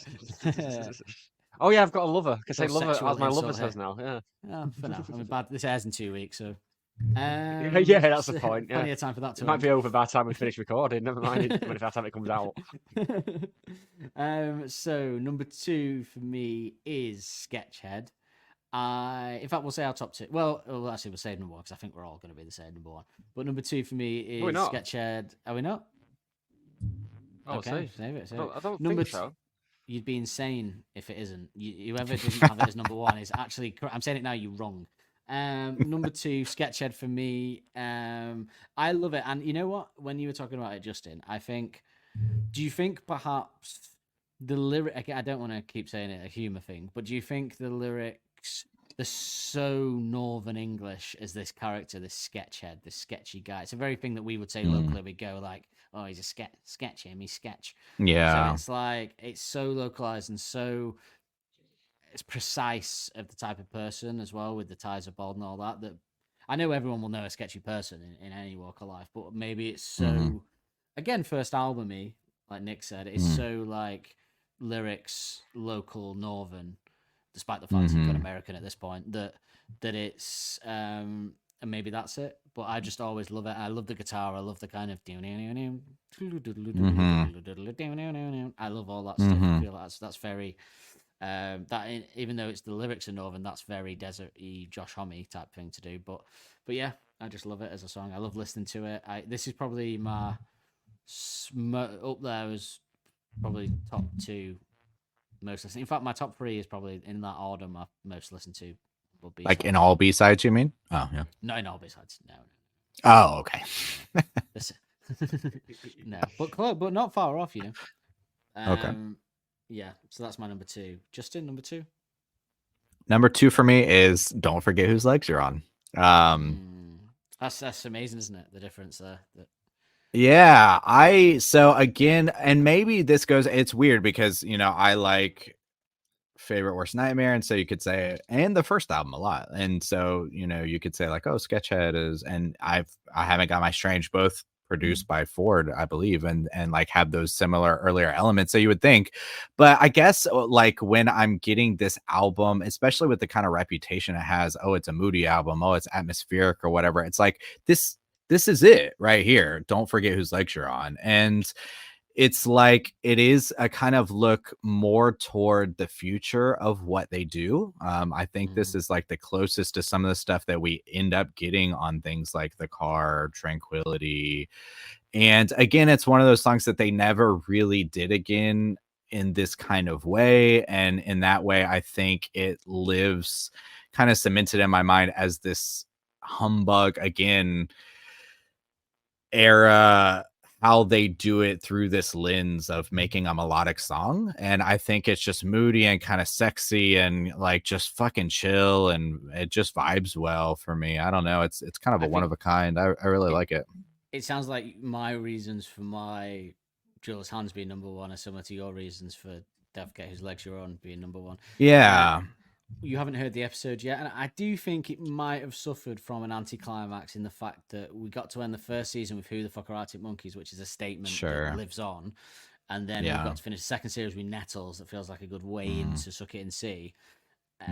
Maybe we would have rated "Don't Forget Whose Legs Are On" higher if, say, "Joining the Dots" was the last one off that EP, and that could lead us into "Suck It and See" as a kind of "Suck It and See." So for me, I think it was just they may have been affected by anticlimactic last song to do with the series. You know what I mean? Like, but yeah, you'll see next week that we kind of have that issue.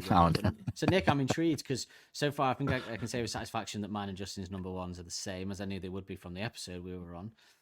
But if yours isn't, this is mental. So what's your number 2? So my number 2 is Frightline Dining Room. What? Right, okay, go on. I've got to wear this. What's your number 1 then? Give us your number 1 as well, so that we can. So my number 1 is Red Right Hand. I genuinely think it is one of the greatest covers of all time. I think it's absolutely fantastic. Of all the covers of that song, they are the band who have. I mean, it blows my mind that more covers needed to be made after this. This is like the original and best cover of this song, and I think they absolutely nailed it. It's one of a handful of B-sides that I often pick out to listen to just in isolation. I think it's just absolutely spot on. As we said earlier, they just completely made it their own. Like if people actually, I've seen the same as you, Dan. Like people actually saying they didn't realize for so long that it was a cover. It's just I think it's fantastic. But obviously, if we were going to exclude covers from it, then it would be Frightline Dining Room. I mean, Frightline Dining Room is the real winner in the sense that Red Right Hand's actually a cover. That's the only thing that upset me about having to put Red Right Hand so long is it normally would be. It's because they released it, so we have it in there. But not the fact that it's a cover is I was loathed to put it in there, but that's the rules. But it's the fact that in terms of like the covers they've actually released on as a B-side, to go from like Put Your Dukes Up, John, and Baby I'm Yours on Leave Before the Lights Come On, that are just slightly jokey, not taking it too seriously, to go from that as covers being released to this, it just shows such a growth. It's just absolutely amazing that it can do something so dark and so moody that also really fits in with the era. Because you in terms of the song choices of the covers on Leave Before the Lights Come On, I think they certainly did make them their own, and they did sort of fit in with that era of the Monkees. But this is just the perfect choice, absolutely perfect. Okay, but I can see like Frightline Dining Room is spot on as well. I have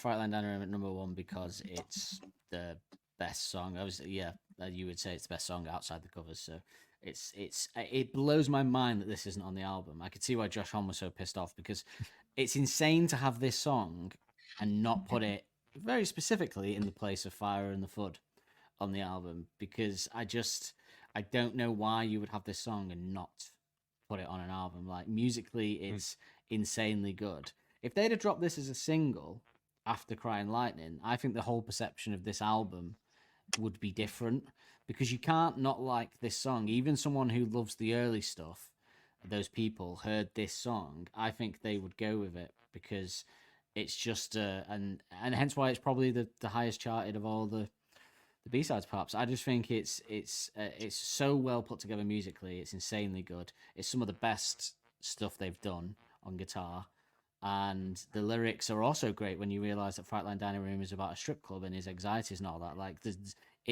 it's close to as good as it gets as a song, like, in this era, and yet it's not on the album. It blows my mind. It's weird too, because you don't even necessarily, as we'll talk about like a little later, like you don't even necessarily have to take Fire in the Thud off. There's only 10 tracks, and it's not that long. We said it's like 39 minutes. If you threw this on, it would be an 11-track album that's 43 minutes long. That's not overly long at all. Like, that's fine, especially for a desert rock album. I mean, that's completely. And by the way, if you remember from the episode, it was one of the least streamed after Haven't Got My Strange. It was like the second least streamed, so it's not popular with the fans either, which is insane. Well, Yeah, I 'cause also it- think too, a lot of people don't. I mean, this is an album that is lower, like on the list, I guess, that like people consider that gets like attention. And then also it's a B-side. A lot of people don't seek out B-sides in that way, especially from a specific era. I mean, I understand why it's buried. I Although, think had it been on the album, it would get more. perhaps what's madder is that the band obviously don't rate it very highly because not only did they not put it on the album, they also never played it live. So either it's hard to play live and they couldn't get it going, or they just genuinely don't rate it as a song, which is even weirder because It is really weird. Which stands up to the testament that the artist doesn't always know everything about their own art, I suppose, and you can, it's all You can be too perception, close to it. If they spent a year or so Yeah. around these songs, then it is going to muddle your view of things, I think. Are we all agreed that it should be on the yeah. album? Oh yeah. Yeah. Okay. Good. I mean, imagine that. I already said that on the episode that we did, but the end of would like you to the end of build you a go kart. And then the end of that with a It's a perfect place. and then going into Dance Little Liar after it would be insanely good as well. Like crazy. Now, I think the album goes up by several points if Frightline Dining Room is on it as well. By the way, I think if you were to rate it like an 8 out of 10, I think it goes up to 9 with Frightline Dining Room on it. I really do. So yeah, but I don't know. Can't count for taste, can you? Yeah, you cannot.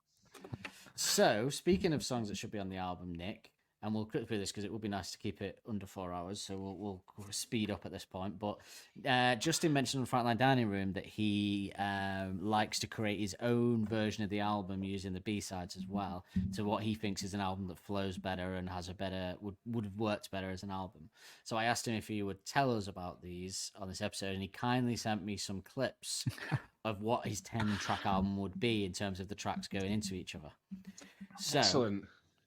So we will start with Justin would have the album opening with Frightline Dining Room, and then going into into Crying Lightning. Crying Lightning. Gosh, yeah, I just got to remember. Okay, so should we have a listen? Yeah. Roll against the walls and while they feed.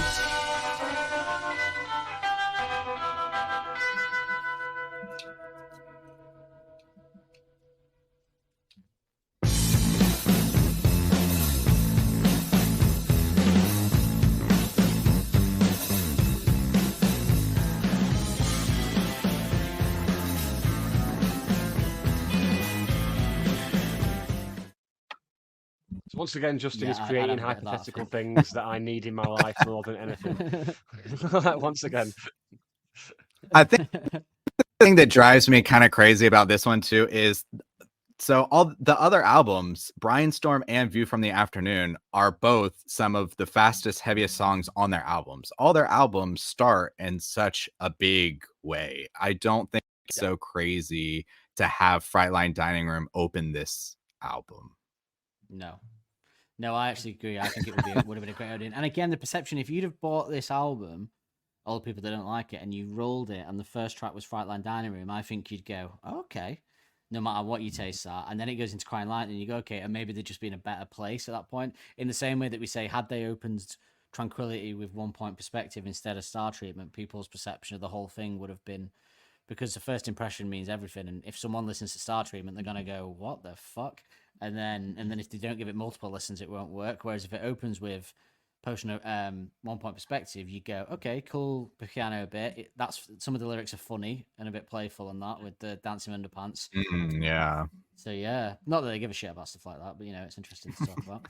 He then proposed that the next track, third track, would be Potion Approaching, and that would. Oh no! That was just a transition. So it would actually just go Frightline Dining Room into Crying Lightning, and then the rest would be the same, going to Dangerous Animals, Secret Door, and then Potion Approaching. Oh, I see.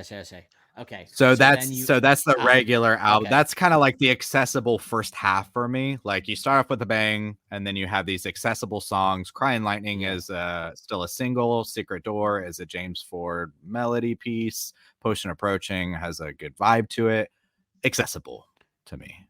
Yeah. And so then you have Potion Approaching, but then you would have that going into Joining the Dots. So let's have a listen. Would you like me to build you a go-kart?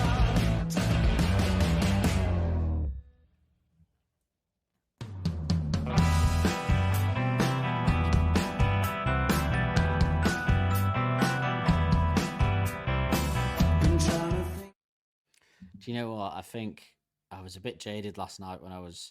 I'm not jaded, but I was doing the quiz and all that, and then I did my B-side list, and I'm starting to worry about that because just hearing the start of Joining the Dots, then I was like, oh, it is a better song than I gave it credit for there. So Yeah. we'll just say it was a nostalgic list. It was a nostalgic list to get me off the hook.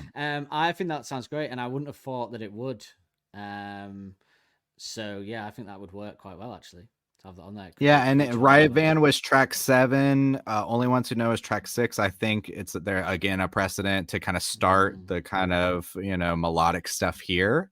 And so going from the accessible stuff to the more like melodic but moody kind of stuff is where I'm going here. So then I go Joining the Dots into Afternoon's Hat, which is how it is on the EP. So you don't need to.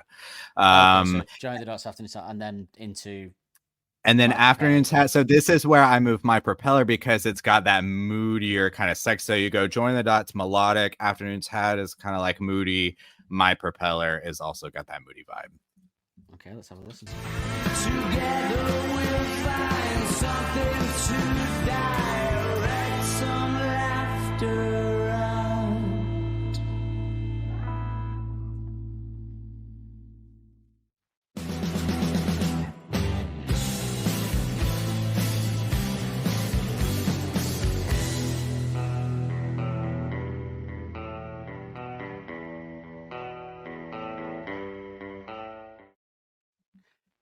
Yeah, I think the moodiness would carry through, wouldn't it, into the next one, and perhaps and especially if you put in Frightline Dining Room as the opener, that's a great place to put My Propeller as well.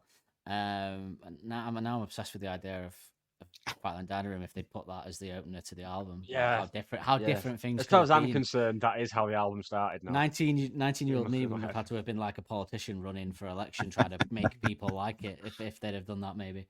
So then the next two are so this is where you kind of transition. So we got the moodiness to it, and so we go from My Propeller, but then you got to close out the album with kind of more the heavy element. So I go My Propeller into Catapult, which blends those two ideas of a moodiness and a heaviness. So then it goes to My Propeller into Catapult. Let's have a listen.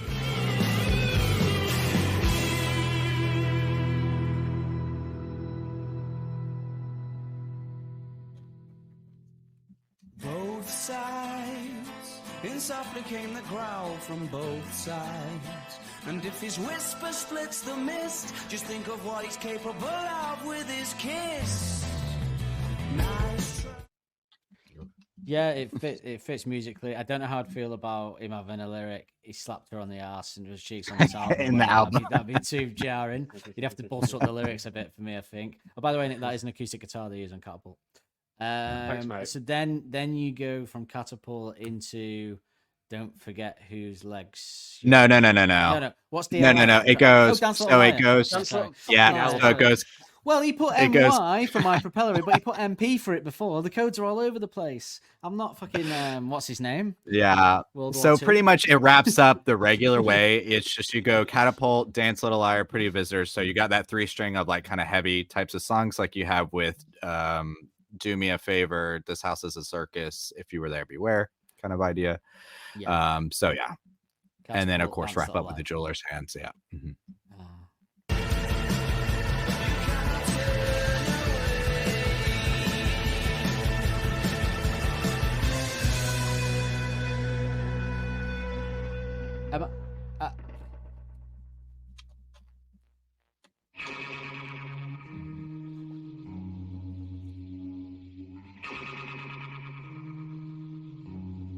And then Pretty Visitors after this. No, sorry. Then Jewel's Hands after this, or Pretty Visitors. Are you keeping Pretty Visitors on the Pretty album? Visitors and the Jeweler's Hands. So the same So ending. Same ending. You've removed Cornerstone and Fire in the Foot, essentially. Is that? Yes, and made it a Yeah, 12-track album. Yeah. So I always, like I said before, well, You're not that getting Cornerstone goes away in my whole playlist. This moves on to many other albums, Cornerstone was a but in B-side. no, Cornerstone goes to Second and C every time. So That's it is in an album. Well, no, that's outrageous. Dan But won't have that. would it be? Dan's the Would it be? gatekeeper of Suck It and See. Would it be outrageous to say no?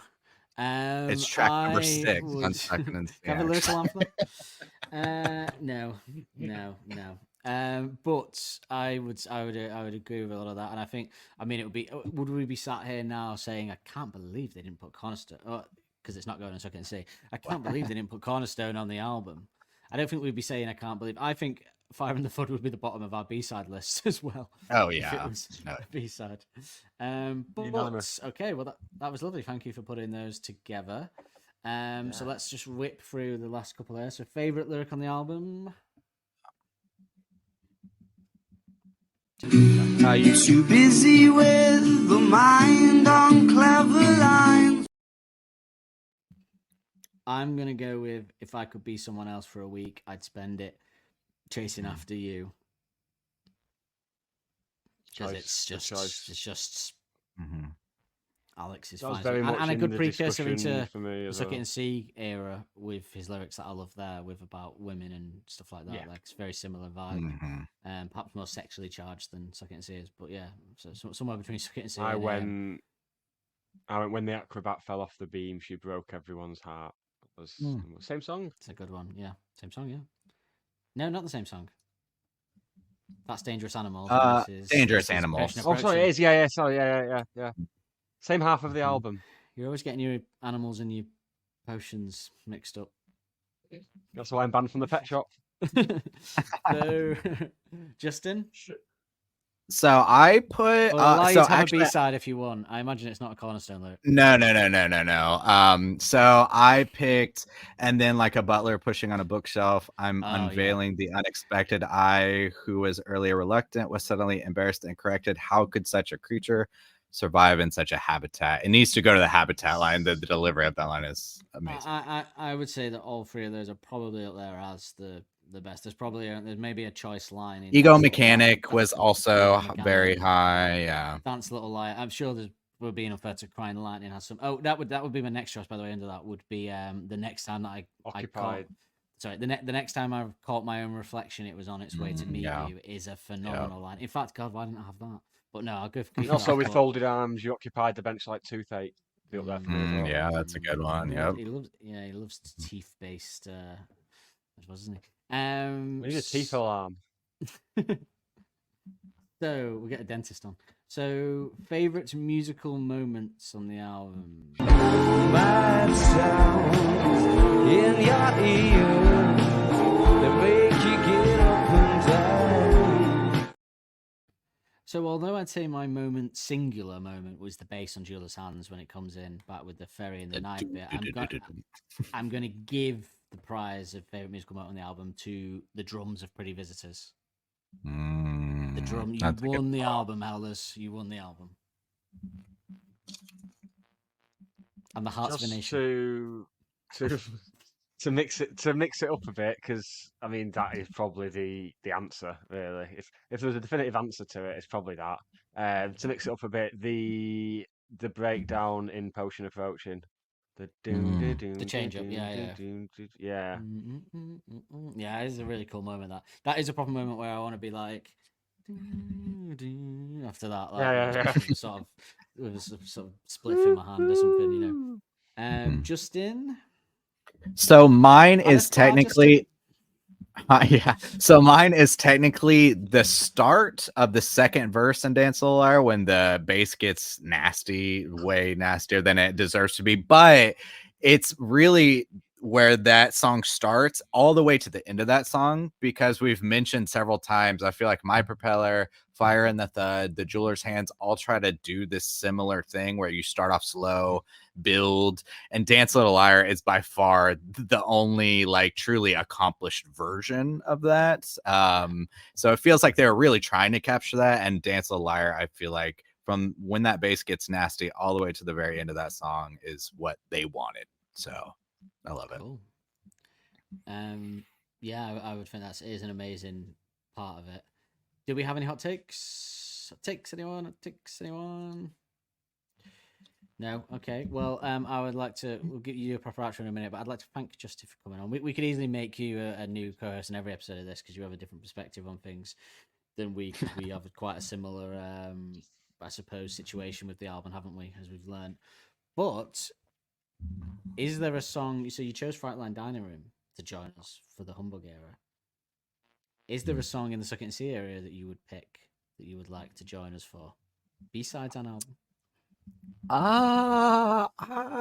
Probably. Definitely Evil Twin. We could It's keep not the theme Cornerstone. going. We could keep the theme going of like the kind of the sinister sounding Twin. songs. Like Evil Twin might be appropriate. Evil Twin is a great one to pick on there. So yeah, Evil Twin. Interesting thoughts on that as well, probably in terms of whether you'd have it on the album or not. Save your thoughts on that. But yeah, thank you very much, and we'll have you on for that. And we'll probably Thanks have for you on having for me next again. year's wrap up as well. Yes, Which will be all the way in November, something like that. And Crazy. and Evil Twin will probably be around September. No, it'll be October, won't it? Evil Twin. So there you go. We're gonna get you in the autumn. So feels right actually with the whole combo. But just when you thought it was the end, not quite, because we're back next week. Are we not, Dan? Do you want the AI jingle for this, or do you just want to tell them? I'm not reading it. I'm just gonna tell them I didn't bother. So we're doing to see the season out. But it's very much the last day of school, this, isn't it? No one gives a fuck. I was gonna do. I might do an AI to introduce the Suck It and See at the end of next week's, but I just thought, what's it going to explain? Because what we're doing is we're giving a watch along. We normally do watch alongs only for subscribers, but we're going to do a watch along for everyone to see the series out. Where we're going to watch first, we're going to watch the New York KCRW gig that Alex did, where it was just him and John Ashton, and they played a number of songs from this era and a couple of covers, or one cover of one of my favorite songs, Dion, Only You Know. And then we're going to watch a 10-minute interview that Alex and Matt did on the Culture Show here in the UK, and then we're going to see it out with the Domino Records gig that they did for this era as well, and that will see out the season and our Humbug content, and we will be moving into it. But we will still be active for subscribers, where we're going to do obviously our last Shadow Puppets content, but we're going to do a watch along of Reading and Leeds gig. Reading, but I was at Leeds, so it's Reading and Leeds gig. I'm also keen to do. We're going to do Submarine as well in the off break, so we're going to cover the Submarine album for subscribers, and we're going to do a watch along of one of my favorite Alex solo sessions, the Suck It and See radio stations, with him and an acoustic guitar and a leather jacket. And I watch that at least once every 2 weeks when I'm drunk. So for the past 13 years. So put it on last night when I got in. Yeah, and he's in our title. It's in our title. Cheers, dude. That's in our. That's where that's Cheers, from. dude. Yeah, and that's one of my favorite Alex moments from the guy who says, that's a really beautiful song," and he just goes, "Cheers, dude." Cheers, There you go. You got a beautiful voice. My girlfriend said That's his what made it voice sound is like Michael astounding Jackson, in that. yeah. So there you go. Yeah, it is very good. After I've watched it for the 15th time this week. Right, we will There be we back go. next week. Thank you, Justin. It's been an absolute pleasure, man. Absolute. Thanks for pleasure, having me as again. always. Extravaganza. Anytime. And thank you for coming, Dan. No worries, mate. Thanks. Congratulations, Say bye to Nick, everybody. on the Yes, quiz. congratulations on the quiz. Yeah, you are now 3 points ahead. Reigning of the champion. Reigning champion. It'll all go downhill. Dan's going to claw them all back with my Suck It and See quiz that I've compiled. Unless it's It's going to get really all easy, I 50 won't. correct and just straight to the top. Yeah. I'd love to Yeah. think that I would, but I can tell you now, I won't. You'll say like how many tracks are on Suck It and See, and I'll go 2. Like that's what'll happen. I just can't. I can't handle it. I can't handle it. I'm a great team member in a pub quiz, but if I'm at the front, no chance, no way. Yeah, don't be high profile. No, I don't No. go up for the tiebreakers. No. No. I like to be in the background, much like Pe- Alex. Apparently, People I'm never shy. forget that, do they? People never No. forget that when you go up for tiebreaker and fuck it When up. you do fuck they? it up, yeah. You could do great work Yeah. for years. You fuck that up, you're done. Yeah, much like Alex at the You're Brits. very much the Chris Finch of the operation when it comes to tiebreakers. Right, say goodbye to the nice people, Dan.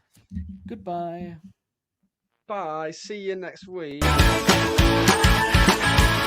Believe the Hype is hosted and produced weekly by Nick Lee and Dan Holt. The music used in the titles is royalty-free music courtesy of Les FM. Don't forget to subscribe on your podcast player of choice to be notified every Wednesday when a new episode is released.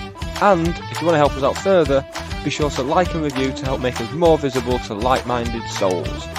We will see you next week with more of the same.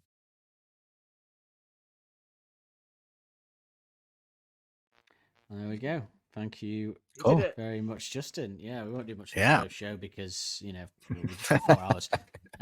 So we'll let them go. Bye, everyone. It's fine, well,